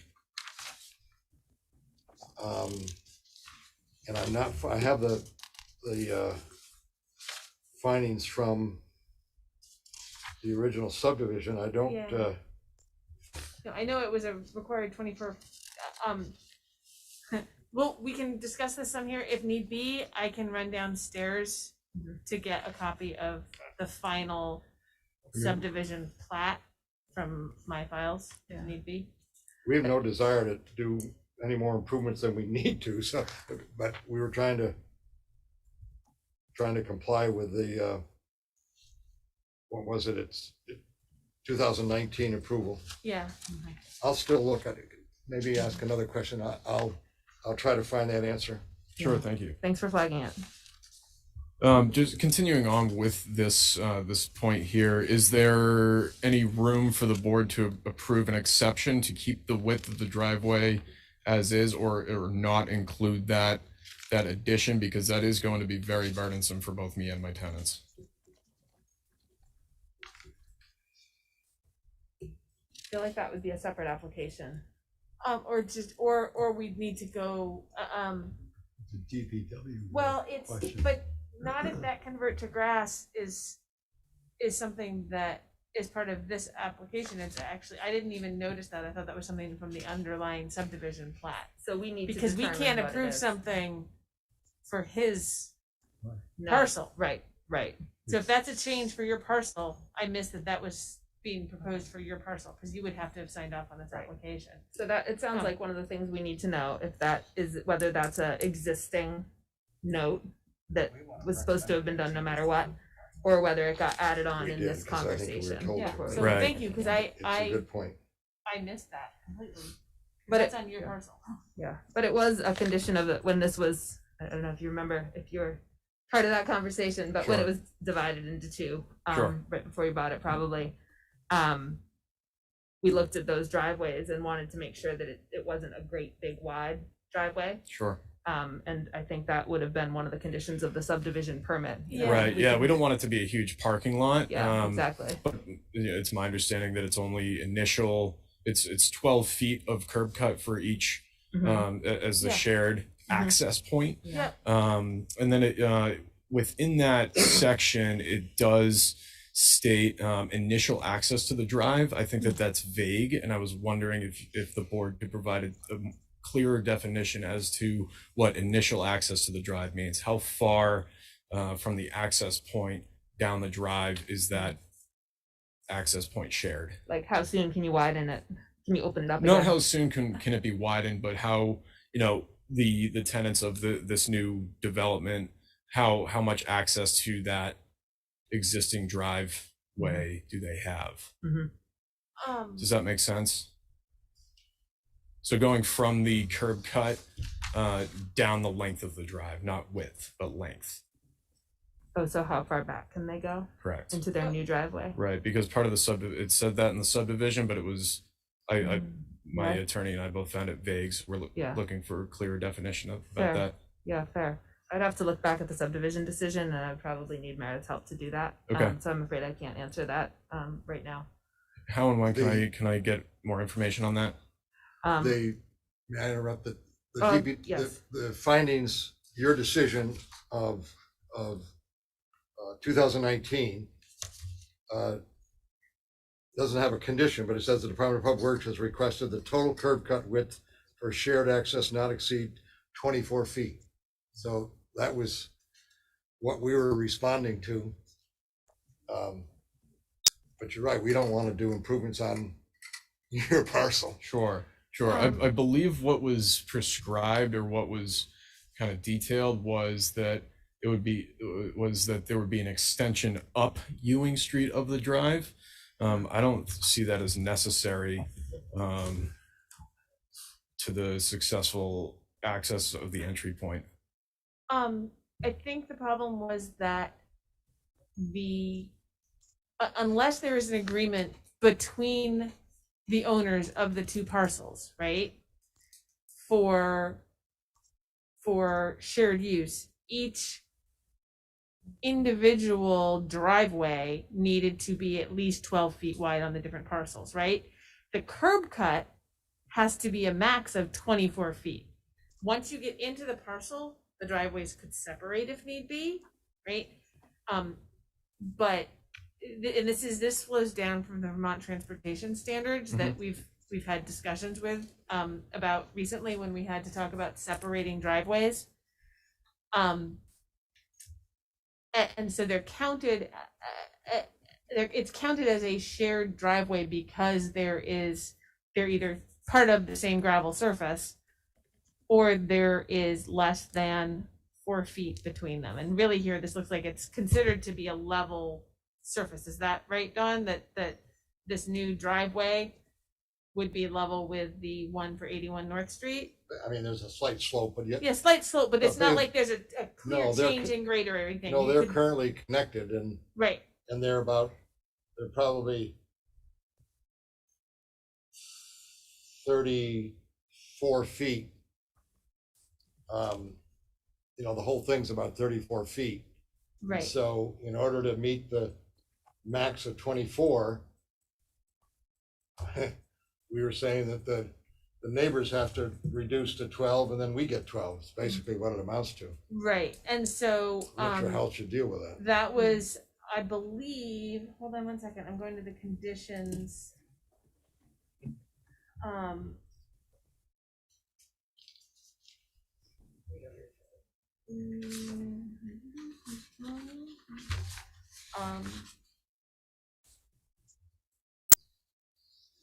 So there wasn't an explicit condition of approval on it, but in the access analysis.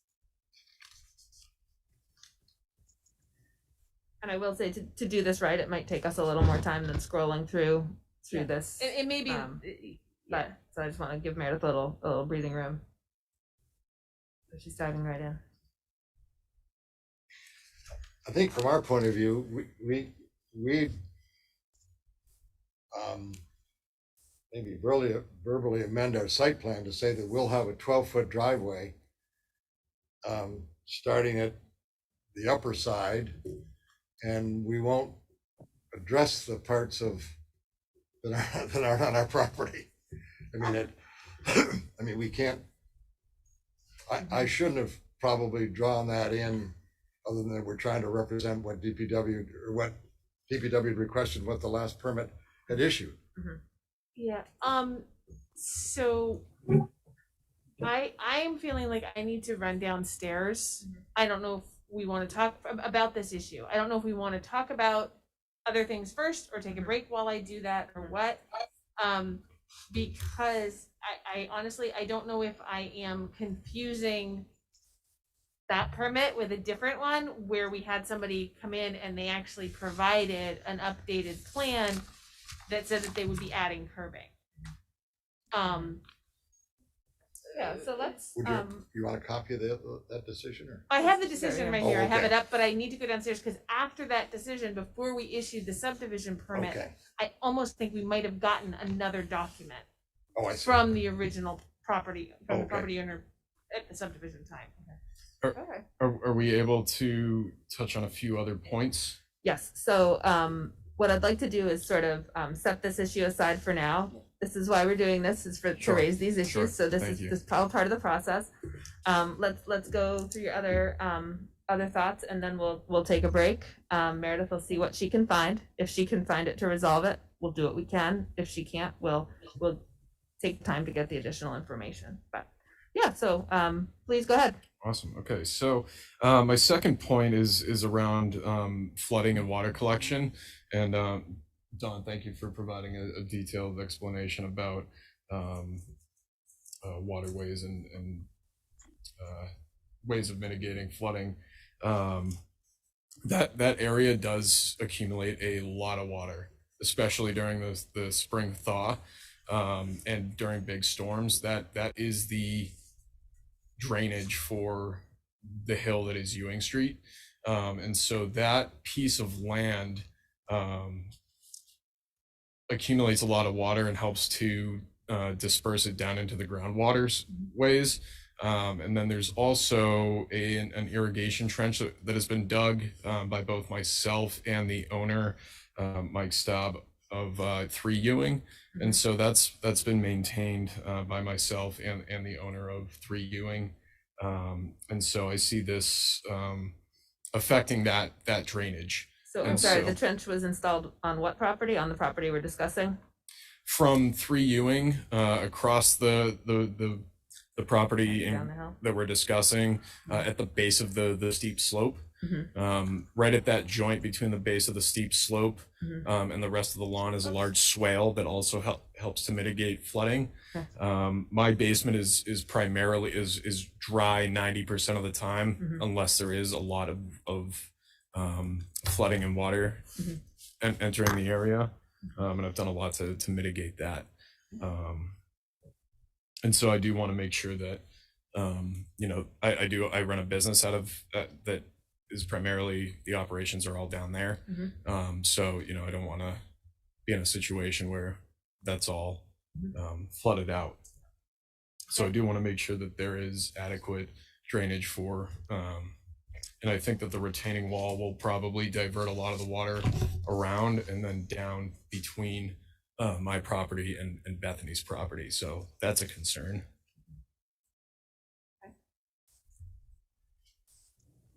Snow removal and storage. I think based on this, it's going to be difficult to do, particularly with 3 vehicles in the proposed development.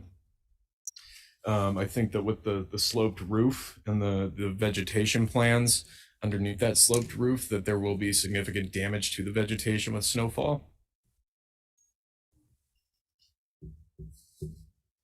And then as far as screening goes, I didn't see any screening as it pertains to my side of the lot. So I would like to see some screening around the parking area. You mean landscaping? It's not room like for landscaping. Plants to screen things, or fences to screen. This is on the 81 north side. Correct. Right, yeah, it would have to be a fence. There's no room to plant anything there and have it actually be on the new parcel. That's Right. why I said screening instead of plants. Thank you. Screening, yes, Yeah. just something to keep the parking areas separate and provide a little bit of privacy. Let's also look at the previous permit for that. The previous permit to the development for the new parcel, which is right now 0 Ewing, needed to include the screening and landscaping proposal that would comply with that requirement under the subdivision requirement, because we didn't, the prior owner didn't know what was going to be done here. So I'm sorry, that falls on which landowner? So the owner of 0 Ewing right now, because they're the ones coming forward with a development proposal, their screening and landscaping proposal needs to comply with 3506, right, which is really goes to similar things as what's in the landscaping and screening proposal that's here, but it does say that it needs to maintain and provide privacy for adjoining property owners in between parcels, enhance the appearance of street frontages, maintain or establish vegetated buffers along waterways, and utilize green stormwater infrastructure practices. Those are the general standards. So this is part of the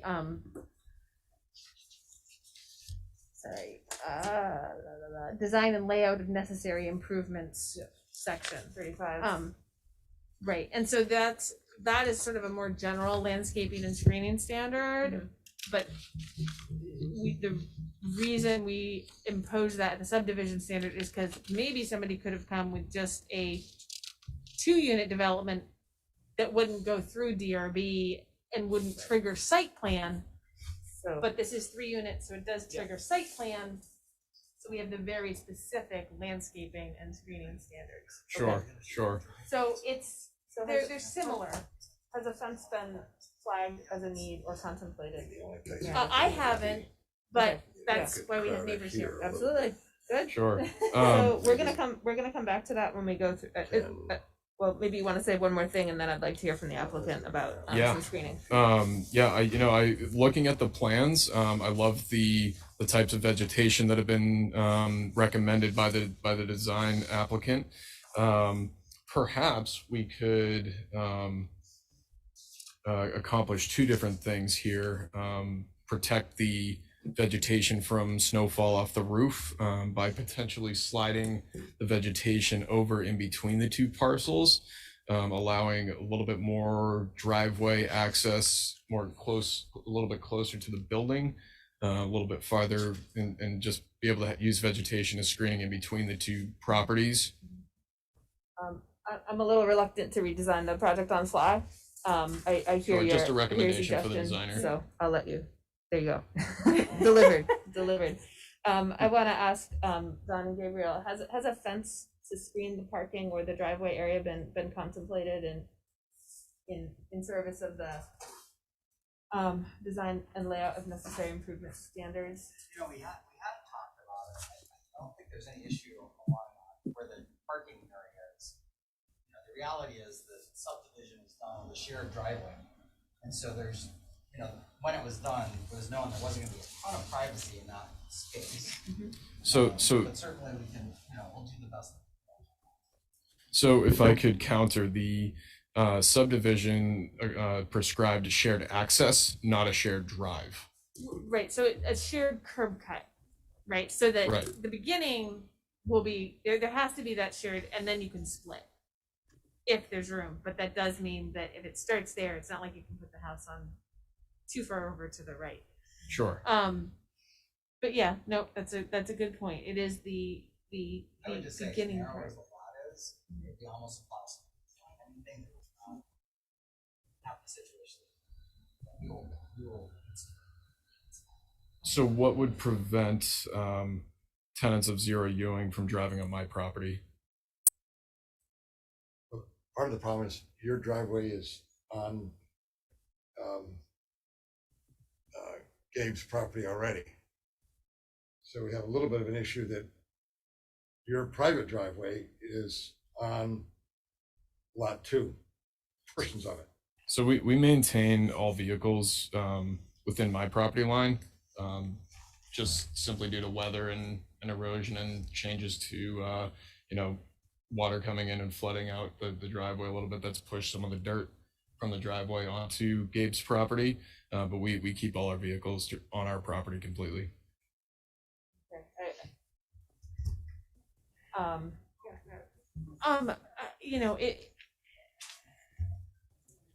It may be that the board and or the applicants need to consider some sort of shared driveway / maintenance agreement at this point. And it's just a thought, since that seems to be an issue right now that's coming up, is the, where the use is allowed and other aspects of it. I don't know. That's just a thought that's coming to mind. These driveways could also be better delineated They- from one another. Yep, they with could be. granite curbing or Sure. other things. Yep, the curbing, where the curbing would start would need to be run by the Department of Public Works, because it wouldn't be able to start at the property line. It would need to be it definitely wouldn't be able to be in the public right of way. But there could be granite curbing to separate the driveways. That would be a possibility, with fencing further in. You wouldn't want fencing from the very beginning because you run into sightline issues. Sure, exactly. Yeah, I'm not asking for anything crazy or burdensome or costly. I'm just looking for a little bit of screening and a little bit of definition around the shared access. Yeah, so what I'd like to do is hear your last couple points, get through those, have a little break so that people can absorb things. Meredith can do a little research, people can stretch, and then we'll come back after that. So you've got a couple more items? Sure. Yep. I did want to make a note that the tree where the building will be is a very, very large mature maple, which was not described either in the staff notes or the development application. So that was left out.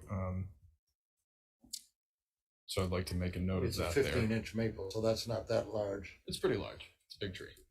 but it does go away. I'm just gonna remind people that your comments are Yeah. supposed to be directed at the board, not at each other. No, Sure, I- sure. Thanks, Meredith. Get that too. Okay, noted.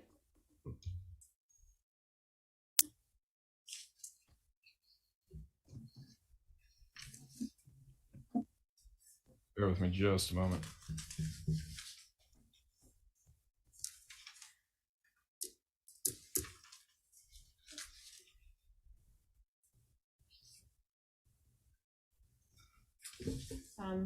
Are there any questions from the board in the interim? Well, Dylan's going through his notes. I do have a note here. So 310 B, it indicates that there will be a low amount of trips for both properties. I wanted to know what constitutes low amount of trips. I think it's less than 70 a day or something like that. 30-10. Yes. Usually a traffic study is triggered when. I'm not gonna answer that by guessing. I'm gonna actually look it up.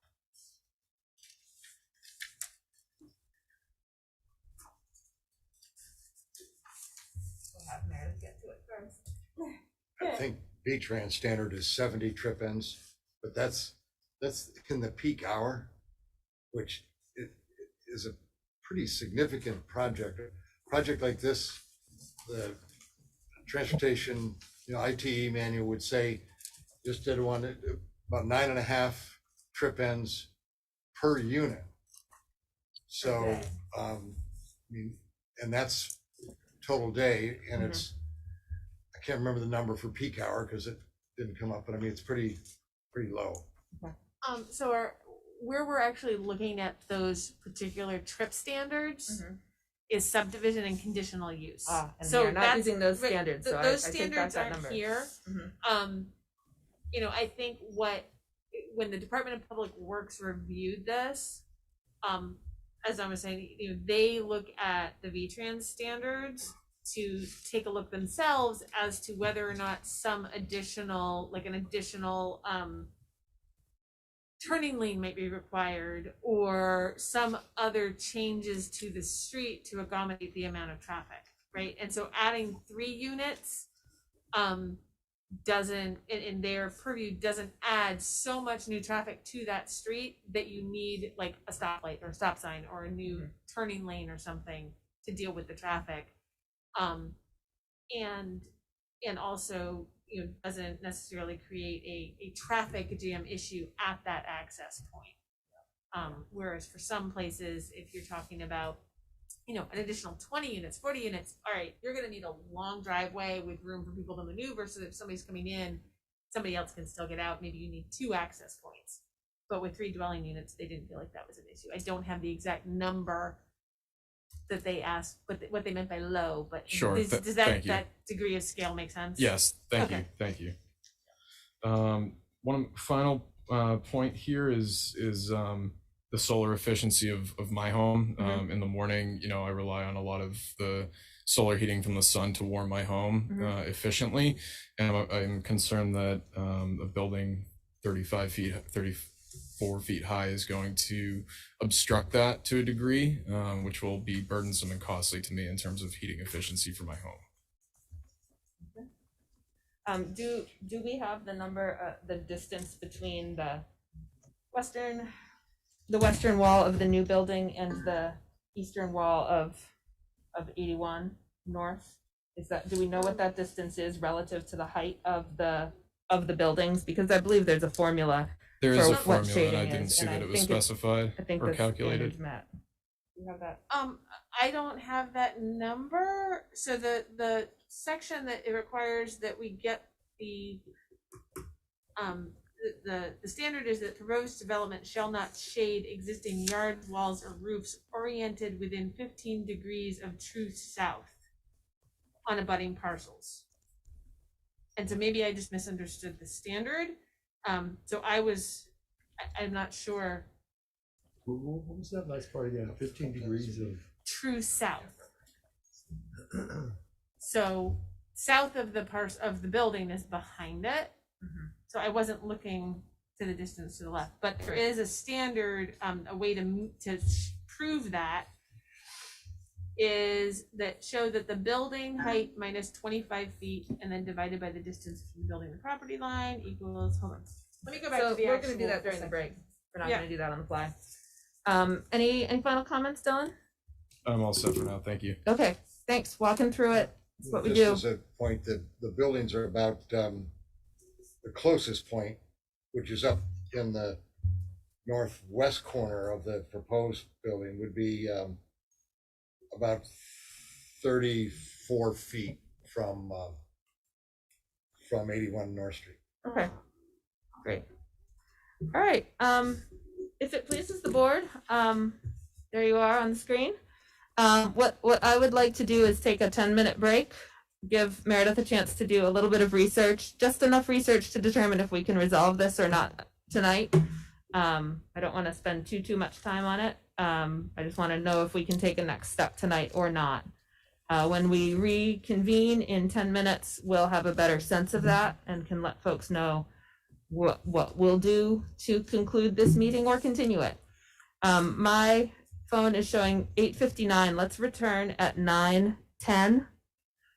We will be back in session at that time.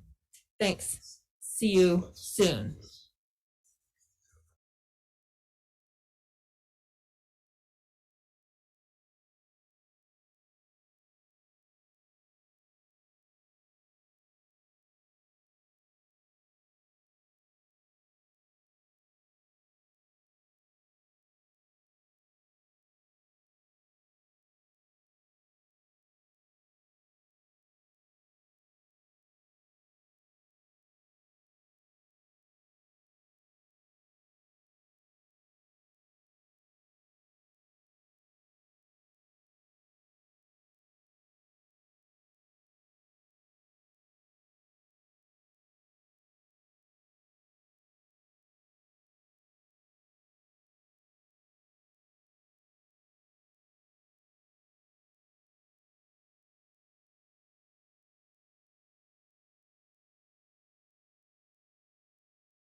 right, everybody. Hope you had a chance to stretch, to hydrate, do what you needed to do. I see some beverages. Very good, very good.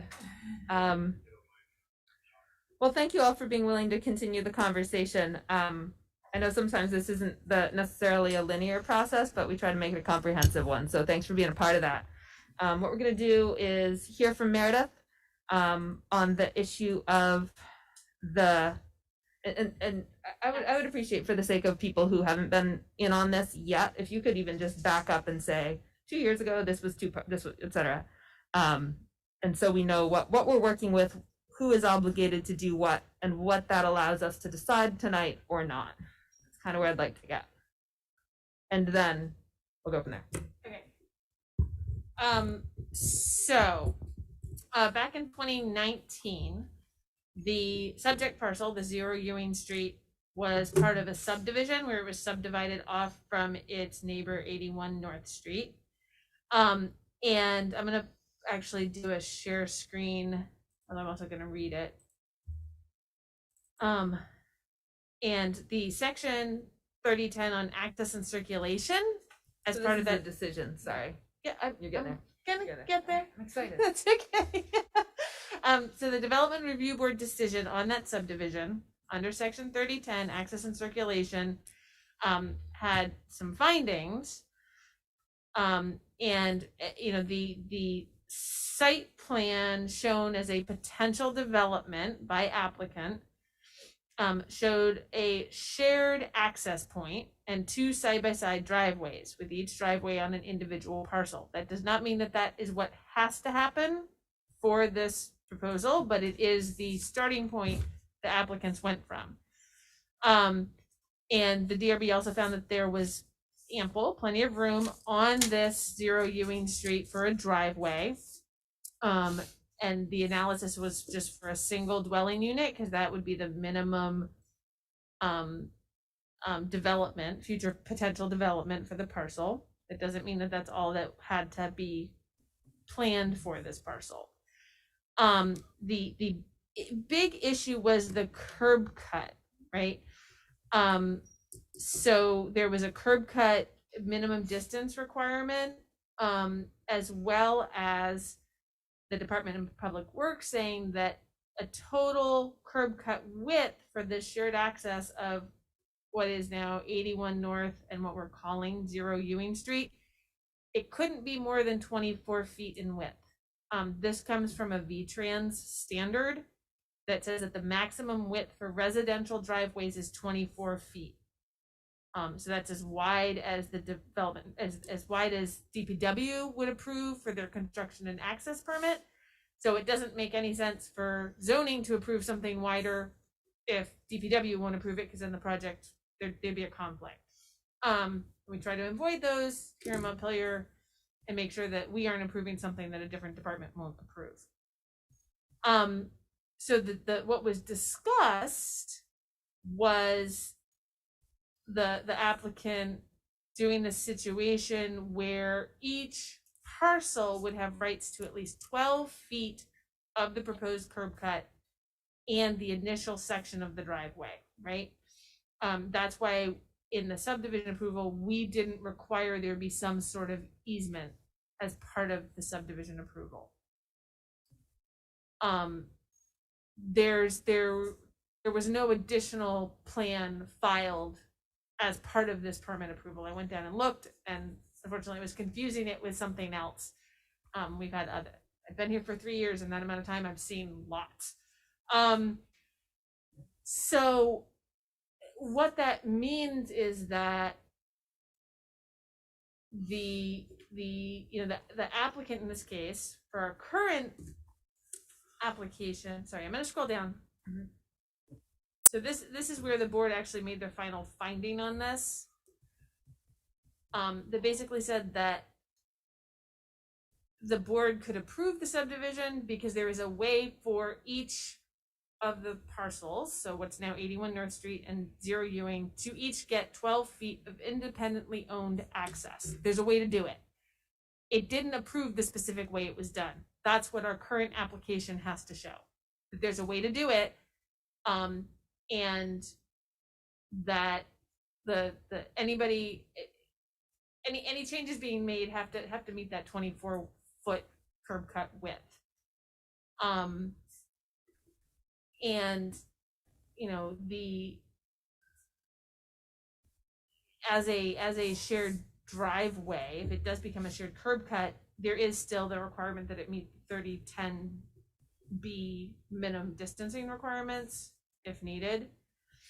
And I think I addressed that in the staff report. So unfortunately, and I missed this in the application packet, you know, the current applicants can't narrow the other person's driveway without them signing onto it. So we do have to figure out some way to get that no more than 24-foot width curb cut point and still have 12 feet of driveway for 0 Ewing. Whether that's through an easement where there is part of an actual shared driveway or an agreement to narrow, it's I don't think it's our problem. I think if you look at the findings up above there, Is that the applicant in this case, a little higher. Is that on? Is that on or off? that's up to yeah, it's on. Is this on now? Yes, they're saying it is. I don't control the microphone, they do. Just make sure you've got the microphone closed. Please go up a couple more. A couple more? Okay. To paragraph number E. So E reads. Right. The applicant proposes by adding 7 feet of curbing on the downhill side of lot 1. Yep. Existing curb cut and infilling with grass behind. So that's what we represented, even though it's on someone else's land, we represented what the permit had, the combined permit had. Okay. So all we're asking is we'll put 12 feet on our side of the property line, and that's it. Right. Yep. That's all we can control, but we fulfilled our obligation of having only 12 feet, and we aren't responsible for any compliance issues on the other lot.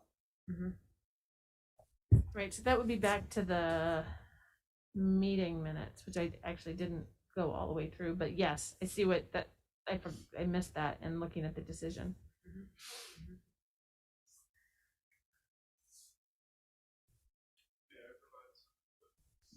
I mean, so just I'm gonna let the board members chime in for a minute, but you're welcome to stand and stretch your legs and be ready to go. Yeah, go ahead, Rob. well, I just the viewpoint of one member of the board, but just like to note that this permit, you know, I had to look it up, refreshing my memory, is actually, you know, it is recorded. That language is recorded in the land records, you know, by the owner at the time. You know, whether there's like perfect rights or not for, you know, what's proposed, maybe that's the, you know, discussion between the two property owners. But, you know, from a zoning perspective, I think that what is being proposed here is quite clear. You know, was recorded in land records before, and you know, it's going forward. So I don't know. I think we've kind of beat this point pretty well. Thanks, Rob. And before you chime in, I'm going to turn to see if there are comments from any other board members or questions from any other board members. No, I completely agree with Rob. Nice and close there. I just completely agree with Rob in this. Thank you, Kevin. Other board members? Did I see Abby unmuted? No. No. Okay. And that is a finding of the decision that applicant proposes. And this is the decision for the subdivision that originally created the Ewing lot. So the applicant proposes adding that 7 feet of curbing. That's what I was thinking of, but I thought there was a plan that was submitted post decision, but that wasn't down there. Okay. With the site plan, the plat didn't. The include plat this level of didn't need to detail. show this, so it was It didn't need something. to show the driveway either. So the subdivision plat, right? The plat only has to show what was recorded as the final plat shows the boundaries and where existing things are, right? But this is saying that the then current owner of 81 North, as a this is a finding of what he said he was going to do as part of the whole process, was adding that 7 feet of curbing and infilling with grass behind the new curbing so that the access on 81 North Street was going to be 12 feet wide and was going to comply with the agreement. Right. And so in the that was subdivision. right. That was the finding of fact, which means it's something he said he would do. We didn't have to put it in as a condition per se. Okay. Prior to issuance of the permit. Thanks for working through this with us. This is a unique situation. Certainly. We are figuring it out. Did you have a question or a clarification? Yes.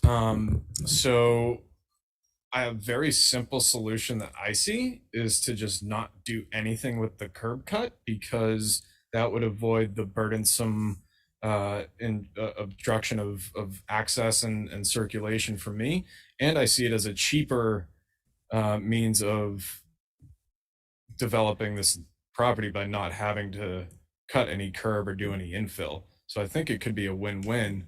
I don't know what the applicant and engineer have to say to that, but Are you suggesting something that would be angled onto their property using the existing curb cut so that the wider portion of your driveway could remain? exactly.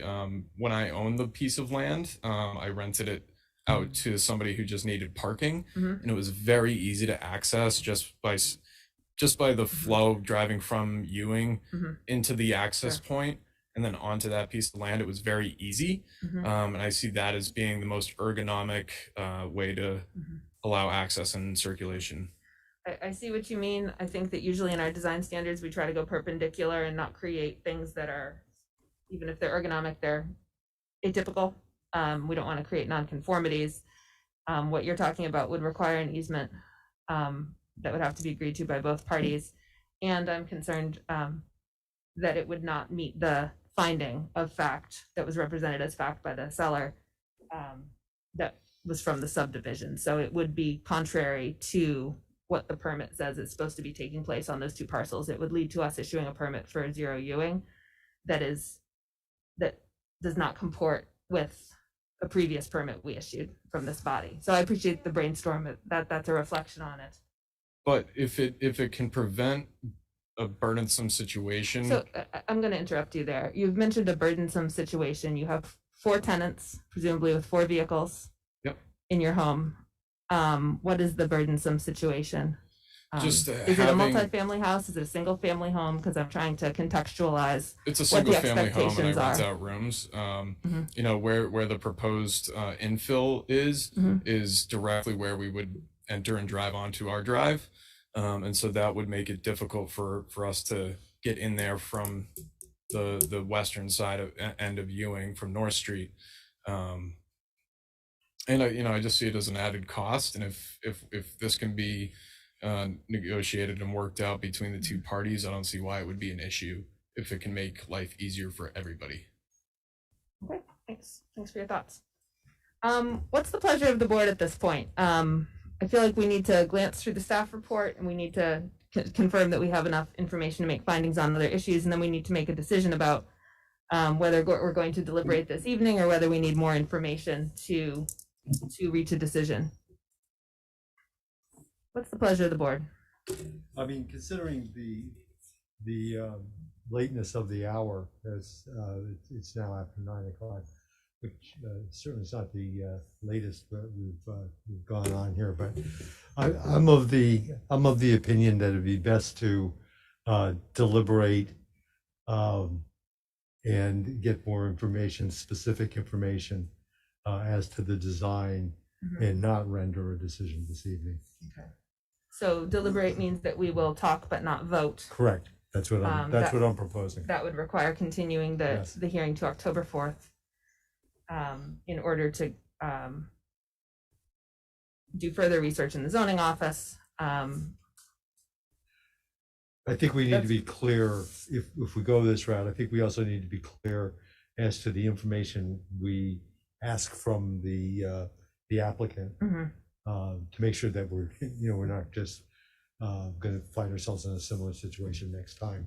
Yeah, and I'm not willing to ask the applicant and the neighbors to negotiate on the fly tonight or redesign the project. Right. Just I don't think any of this issue about his driveway is germane to this project. Well, It's not on our land. We showed it graphically. Any changes would have to go through BPW. I don't think that's an unreasonable burden to ask us to go back to them. We have their comments, which we can apply. I don't think it's an issue that needs to be decided. We have a 12-foot driveway, we have access. It's legal and it's the way DPW would prefer. Yeah, I'm not suggesting that you redesign to comply with something that's external to your lot. But you know. So I'm going to ask Kevin as well, and I'd like to hear from others too. What additional, and at this point, the board's going to deliberate. So if you want to have a seat, Sure. you can do that. What additional information would allow you to make a decision on this issue that we do not have tonight? I wonder if Rob would like to chime in. I'd be interested to hear what you have to say, Rob. About the driveway issue, or about Well, the whole thing, the whole project. The whole project. I mean, I think that the only thing hanging for me is that I do have some additional questions here on the drainage that maybe be able to address tonight, or maybe more information. Just sort of looking at the erosion plan, and I'm unsure whether those are to be addressed with Public Works, or whether those should be, presented back to the board. I think I'm torn often here where, we, especially in an instance where we have, an interested neighbor that's concerned about drainage, that we just address this issue, outside of a public, meeting by a condition on permit. And so I guess at this point, all I have is a few more questions about the drainage, just to see whether a new plan needs to be submitted or they can be, addressed tonight. So that's how I feel. Okay, so maybe we can talk a little bit more about the drainage. I want to get a read from other members. What additional information? I think there's other aspects that we haven't really touched on. Screening was brought up between the two properties. I didn't track whether that's something that need to be required or not, but if it is, then we need to be clear about that, and I think see it in next round of drawings. And then also outdoor lighting. We need additional information on that from the applicant. So I think it would be best if we could, in this moment, at this late hour, summarize where we want to have additional information and additional conversation, and be clear about that with the applicant, with the expectation that we'll come back to that information to be able to deliberate and vote. Okay. All right. So I heard from Rob, there's interest in talking about drainage, which we may be able to do tonight. Abby, you want to understand better the screening requirements as well as outdoor lighting. I would note that early on we talked about outdoor lighting, and it was going to be the proposal was to have a plan, professionally designed lighting plan submitted as a condition of approval, but it is the board's prerogative to have that plan come before the board to be evaluated. Other outstanding questions from board members? Oh, sorry, go ahead, Abby. I didn't mean to cut you off. Nope, that was it, Kate. Okay. Yeah, go ahead, Catherine. Yeah, I'll add, I don't have too many other outstanding questions. This is also my second week, second meeting, so still getting a feel of the processes, but I would reiterate that it would be helpful in general to have more information on the drainage plans. So Claire or Kevin?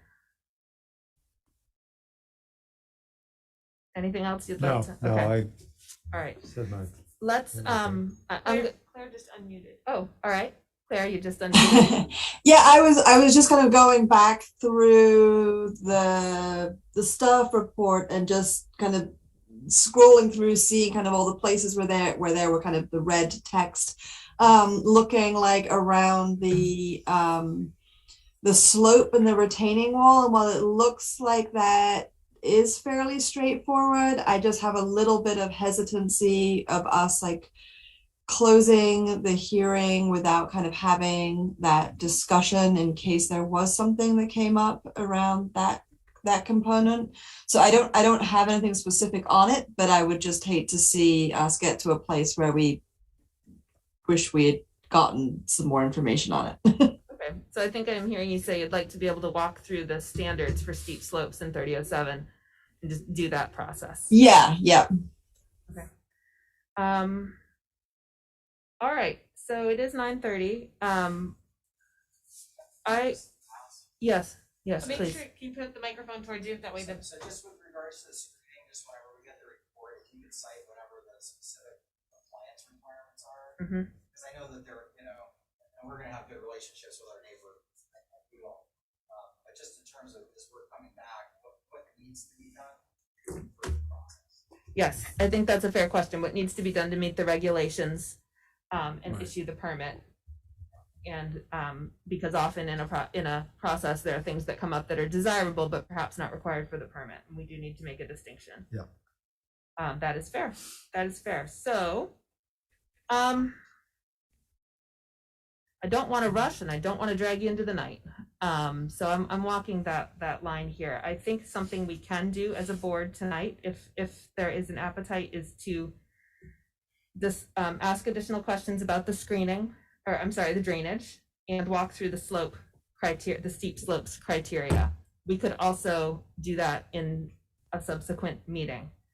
Regarding the driveway, I didn't hear anyone identify specific information that they need in order to make a decision about that driveway issue, whether, as far as board members are concerned anyway, whether it's additional information, if you need to study the subdivision decision, if you want Meredith to talk with the planning director. I'm not hearing from board members what precisely more you want to know about the driveway, so I'd love to know more about that, because if we do send participants away, we want to know what we're coming back to and what is required. So basically, do any board members need more information about the driveway? That was a more direct way of putting it. Yes. Yeah, I don't, for my point, I don't think I need more information regarding the regulation. I think this is, it's really on the two property owners to determine if there is a solution and that meets both their needs. And if they're able to do that, then I would like to see that in the an updated drawing. So you're saying you'd like to see that discussion take place before we make a decision about the permit? Well, I guess what I'm saying is, if they can reach an agreement, then bring it back in an updated drawing. And if they discuss and they can't, then let us know that as well.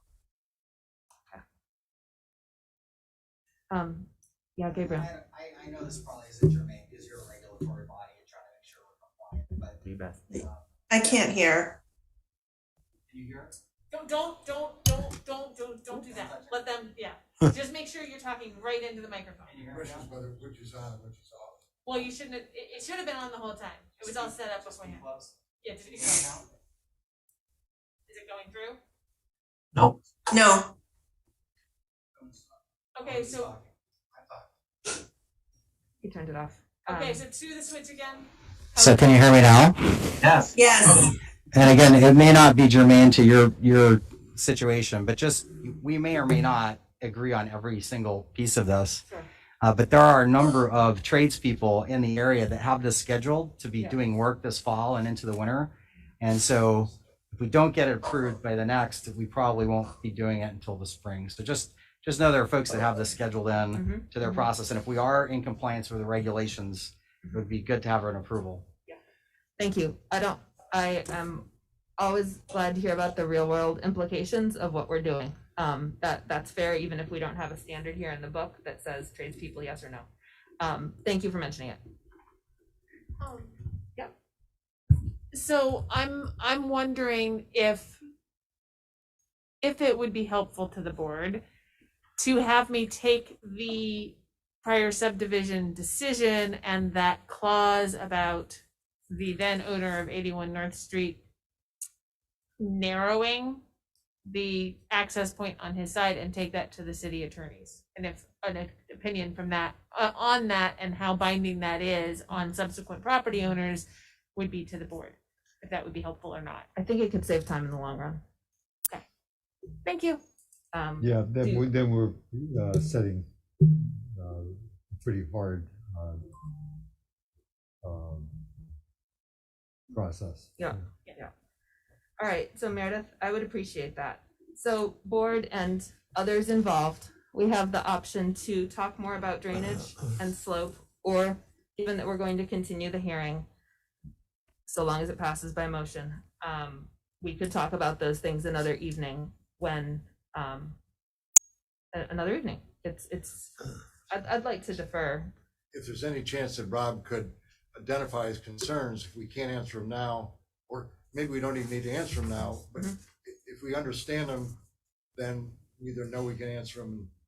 I don't want to lose ground. Yes. Right. Thank you. Yep. That's a good suggestion. So Rob, if you could talk about your drainage concerns, and then I'll have Catherine can ask any follow-on questions that relate to drainage. So we've heard about the way the water will flow toward the back of the property, and then it will be drained toward a catchment on Ewing Street. We've heard concerns about the role that this piece of land currently plays at the bottom of Ewing Street and how that supports 81 North Street as well as Bethany's property. Don't have the number handy. And we want to understand, so that's what we've heard so far. Is we've heard about how the water on the site will be taken care of, as well as feedback from neighbors about the role that the site plays in the overall hydrology. So with that as a setup, Rob, could you? Yep. Yeah, thanks. So could someone pull up the erosion, the EPSC plan from the application? I think that's it, right? Yeah, that's it. Okay. So starting at Ewing Street, going down the driveway, obviously it's quite flat, and you're not proposing to change the grade much. You go halfway down the driveway and you have a 3% with an arrow flowing towards Ewing Street. And so I'm confused as to what's that representing in slope? Is that the drain, or is that the slope of the driveway, or what's going on there? Slope of the driveway. So this driveway is a 3% slope going out towards Ewing Street. Yes. Okay. And so the water is so there's a point in the driveway that's draining to the back of the lot versus out towards Ewing Street, somewhere in there, right? Actually, no, there'll be a slight rise maybe, but I mean, the rim at the catch basin in the very rear is 568, and the contour at the front of the building is 566, and then we're at basically flat out to the street. Sorry, can I chime in with something that I think will help? Yeah. That catch basin though in the corner is also to gather stuff that's coming from the east, right, Dawn? Because you've got the 568.5 here at the end of the turnaround and the 568.3 low point in that parking area. So it's sloping east to west as well as south to north. Correct. Right? And so that's one reason you've got that catch basin in that corner to catch that stuff. And I think that was one of DPW's questions as well, is to see exactly how that was graded there in the corner to make sure it actually caught the stuff coming from the east. It's going downhill. Yeah, I know. And it might be just, clarifying that for DPW. The other thing DPW wanted us to get the front catch basin out of there right away. Yeah. Which we can do easily. Yeah, so move that all the way back behind that line. One piece I'm of gonna info. stick with the board questions Okay, I'm for a sorry. moment. Thank you. So sorry, I'm gonna stop share so we can see people. Yeah. Oh. So go ahead, Rob. I mean, I just was 3% seems like a pretty, pretty steep slope over, what 3% is 3 feet over 100 feet. Is that correct? Yes. Yes. So that's a 3 feet from the back, from the south end of the driveway to the north end of the driveway.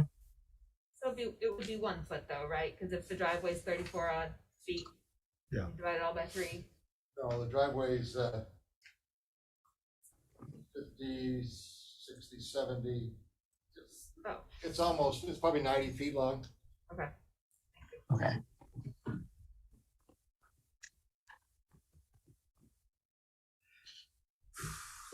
It's only a 2.5. Grade at the road is 566. Grade at the back is 568. So we're only 2 feet from one end to the other. Oh, I guess I see. I see how you're filling in. It Yeah. naturally slopes down there now, and you're filling in all the way up to the front of the building. I see that now. Okay, that's what I needed. There is a very steep slope at the front of the lot. Oh, let's get to that in just a second. Yeah. Please. So my last concern is how, maybe this is less of a concern, but it seems like with a gravel driveway, in the base of the wall there, like over time, there's going to need to be some maintenance for, sort of like excavating out leaf litter and, extra sediment or whatnot that is going to end up like at the bottom of that wall, slowly raising that elevation, over time. And so maybe that maintenance is, something that's just okay to have, but it just seems like a concern there that eventually you're going to have a sort of a collection point of sediment and debris down there. No disagreement.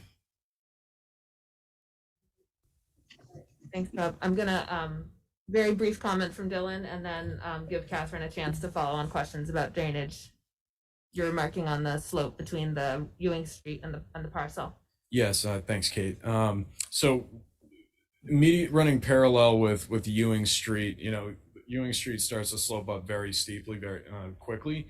Moving from Ewing Street from the front to the back of the lot, so from north to south, immediately in front of that, Ewing Street is a very steep slope, between 3 and 5 feet, and it gets steeper going up the street. It gets taller, the slope there, and so that might cause additional issues there. Okay. Well, we just heard and saw in this report that at the street, at the I don't know if it's the right away, it's 568, and then closer toward the front of the building, it's 2 feet. So we're talking about a 2 foot grade, at least on the western side, or a 2 foot drop, at least on the western side of the property. It's almost like a bowl shape. Okay. So there is that dip that creates what. Okay. Great, thanks. Catherine, if you're available, did you want to have some any follow-on questions about the drainage? Yep. I'm here. I don't need any additional questions at this point. Okay. All right, thanks. And you are allowed to be off camera. I didn't mean to pick on you. Thanks. there. Yeah, so I've got allergies, so I'm turning off the camera. Oh gosh, we understand. We understand. Okay, great. So I think that covers drainage. Are there any further questions from board members about drainage?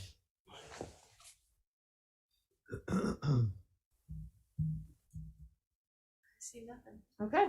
I guess that the last point is that drainage or screening or whatever. There's the sort of the section of the driveway from the end of the North Street parcel driveway to the retaining wall, which maybe there'll be further conversations about screening there, but I think potentially some curbing or or something something there to prevent, as if there were to be pooling or poor maintenance or something like that down in against that wall, or that storm drain filling up, so that the water does not end up going onto the neighboring property. I think is just maybe a consideration to make, but I don't have a specific solution. So just something to keep in mind. All right. Based on what we've heard about the description of the slope, that it slopes west to east as well as south to north. East to west. Right? East to west. Oh, that makes more sense because that's downhill. Yeah, east to west and south and north. Okay. All right. Thanks. Never mind. Okay, I see what you mean. But the catchment or the Catch basin. Catch basin. So something to prevent water from pooling at the catch basin and overflowing towards 81 North Street. Is that what you're talking about, Rob? Yeah. Yes. I mean, I just see that in 10 years that could be an issue.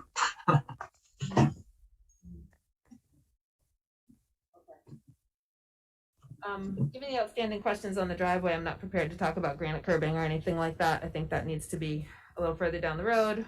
All right, board members, the other outstanding thing that I think could be dealt with tonight is going through the slope criteria. What's the pleasure of the board? And, to Don's earlier point, if there are outstanding questions, you'd like to have the opportunity to figure them out between now and next time. Claire, I think you mentioned about slopes. Are there specific questions you have amongst the slopes criteria, or were you just wanting to make sure we do a adequate review of those? Yeah, I think so I guess I wanted to clarify kind of one of the reasons, or the reason this came to the DRB was because of the slope component. So I think it would be helpful for us just to kind of go through that, as that's kind of what I see as kind of one of our main tasks. But as a side note, I just wanted to make a note that on the staff report on the page 3, which I think is different from the page numbering of the packet, just the procedural status on number 4, I think just needs to be corrected or revised. Sorry. I don't know if you kind of use this as the basis, of the decision, but I just thought that would be a point of note. But yeah, I just think it would be kind of for us to do our due diligence on the prime reason it came to us was to go through these items. Nothing particular sticks out to me, but I don't know if Meredith or Kate, you wanted just to walk us through kind of the areas that were highlighted by staff on this area. Sure, I would like to do that. I will beg your indulgence for another 10 or 15 minutes to do this, so that if there is anything outstanding, it is known. Staff report suggests that there may not be. So this is going to be a board discussion about this. So we will walk through them. We're looking at page 6 of the staff report. And 3007 is what we look at when land over 30% of slope will be disturbed. And there are design standards that we need to ensure are met when it comes to the disturbance of this land. And as we were talking about earlier, we talked about the magnitude of disturbance over 30% being in the neighborhood of 1,100 square feet of disturbance, and you've seen the diagram. So with that in mind, let's go. I'm just going to read them. The development must be designed to limit the amount of disturbance, clearing of existing natural vegetation and impervious surface in order to minimize potential for erosion, stormwater runoff, flooding, and water quality impairment. So we have heard about the addition of, so we're talking about the development on the slope, not the site as a whole. Right. That's right. Yeah, the development Right. on this on the slopes that triggers 3007. Thank you. So minimal existing natural vegetation other than grass is disturbed by the project, but on the slopey part itself, could you describe the disturbance of vegetation on the slope area? If you look at the site plan or either plan that shows the existing tree line, you'll see that, and we talked about before, that the easternmost parking space and the wall associated with it bumps into that area. And then, of course, as we said, there'll be some disturbance behind the wall to build the wall. But and all of that is within the greater than 30%. But we've we have an erosion control plan. I think it's well, the only way to have parking is to do it there, short of trying to put parking underneath the building, which would put the building 12 feet higher and cause all sorts of other issues. We think it's not unreasonable we think that the amount of disturbance and performed in accordance with the erosion control plan will not have an adverse impact on water quality, public health, or the environment. And it is a relatively limited amount of disturbance at 1,100 odd square feet. Okay, let's just go through them. Board members, I'm going to count on you to chime in if there's something specific you want to know more about. I'm not going to ask each time. Preserve distinctive natural features, the general topography of the site, and the existing natural vegetation. This appears to be the case. Maintain or reduce the pre-existing rate and retain the pattern of stormwater runoff leaving the property. Again, this pertains to the 30% disturbance. The answers here are pertain to the whole site, but Yeah, context, it's so that's context. Yeah. So the stormwater runoff leaving the property overland should be reduced overall. So that suggests that this disturbance of 30% or more does not cause cause issues with stormwater leaving the property. Produce a final grade that is compatible with the surrounding natural terrain with the addition of the walls and kind of a stepwise way, as opposed to terracing or a big tall wall. Here's to do that. Create a harmonious transition between graded slopes and the natural terrain. Avoid creating continuous unbroken slopes or linear slopes. Contour graded slopes by varying the slope increment to produce a final grade that undulates both vertically and horizontally. Vary cut and fill banks and terraces to produce a final grade that has visual interest and allows for naturalistic landscaping. Consider the use of retaining walls and terracing rather than cut and fill banks. Considered. Vary the pad elevations on sites. Irrelevant, there's only one structure. Provide roads and drives that follow existing contours. It does. Use compact building forms that are multi-story buildings to minimize building footprint. Structure is multi-storied, compact footprint. Use split or multi-level building forms that step up or down the slope. It's not relevant in this condition or in this scenario. So I went through that quickly, but I wanted to read them specifically so that we know the detail that we're looking at as we talk about this 1,100 feet of disturbance. So I'll pause there for board members to comment, yay, nay, question, other.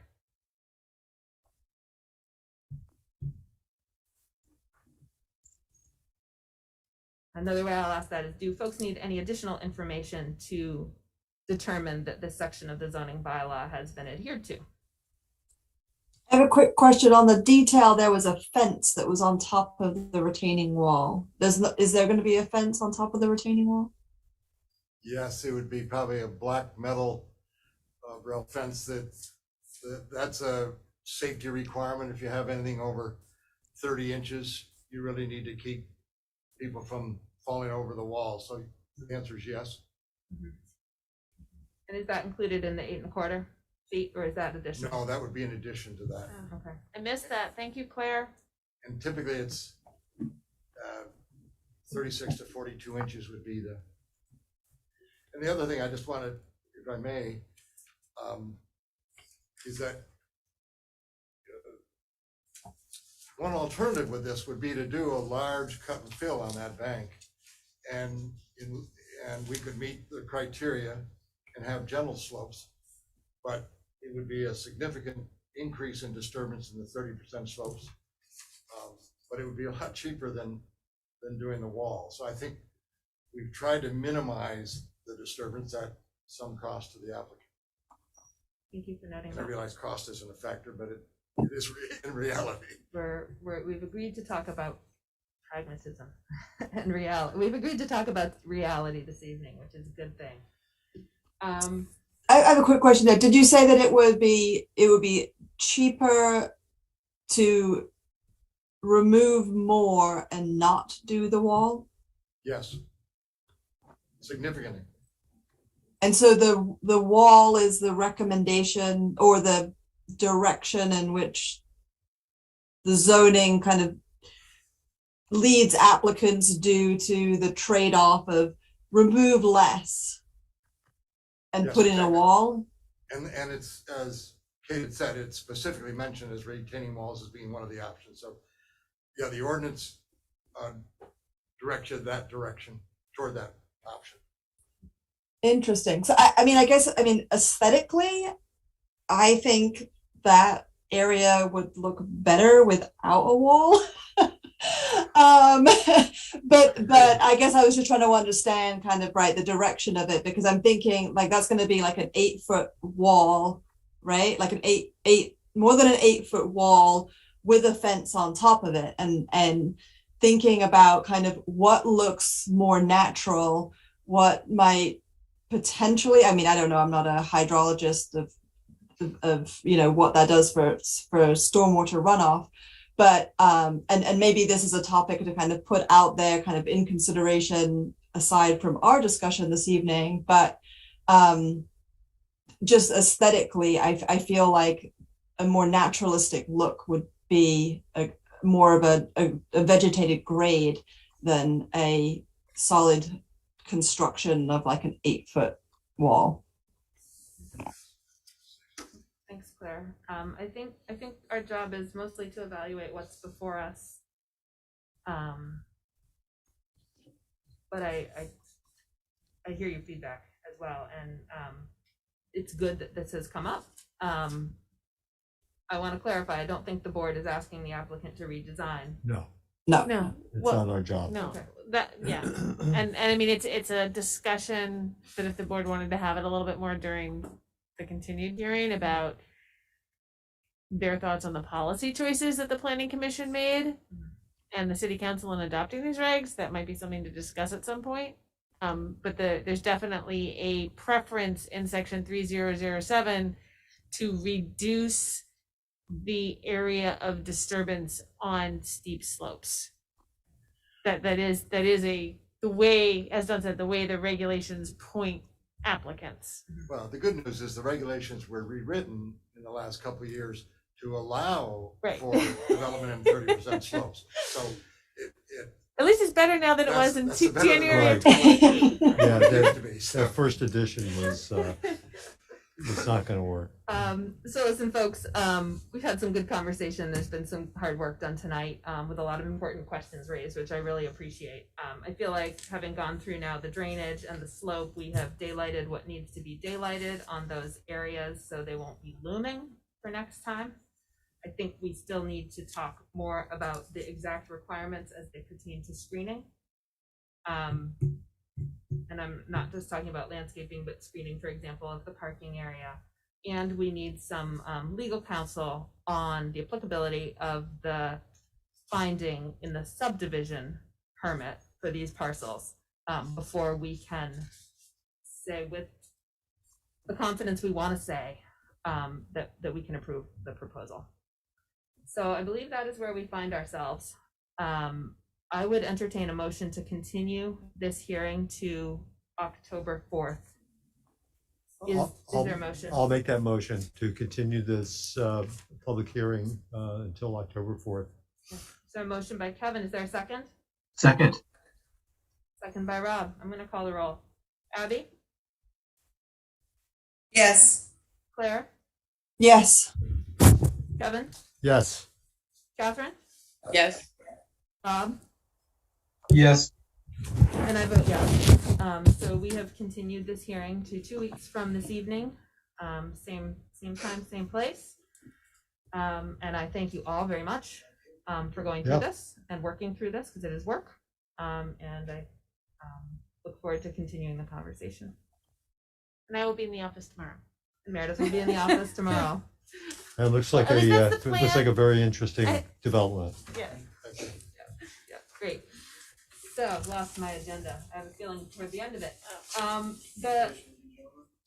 The other business, only other business is that our next meeting is October 4th, 2021. Pending DRB input. You got the DRB input. We're gonna meet. This will be the only matter. Yeah, this will be the only matter. It? Okay. We have a question. Kate, this was going to be your last meeting. I'm going to continue for another meeting or two. I want to serve this board and see it through to a really good stopping point, considering how long we've been continuing That's a to Zoom. very generous Thank you. thing that you're doing, Kate. Thank you, Dylan. Thank you, Dylan. Nice to meet you. Okay, I just wanted to check since yeah, we're thank you. continuing a hearing that you've been chairing, so. Yeah, I'd Okay. like to, I'd like Yeah, to I might, help out with this I one. was getting a little nervous because I might actually be out of town Okay. that week. Yeah, I'll definitely be here, and then Okay, we'll. Great. I would ask you each to find one lucky person who you could invite to apply to be on the DRB and join the fund. We're looking for good people, so. Listen, Kate, everybody I know has served on this board already. Well, then you're hanging out with the right people. All right, is there a motion to adjourn? So moved. Motion by Rob, is there a second? Second. Second from Abby. I'll call the roll. Abby, Yes. Claire, Yes. Kevin, Yes. Catherine, Yes. Rob. Yes.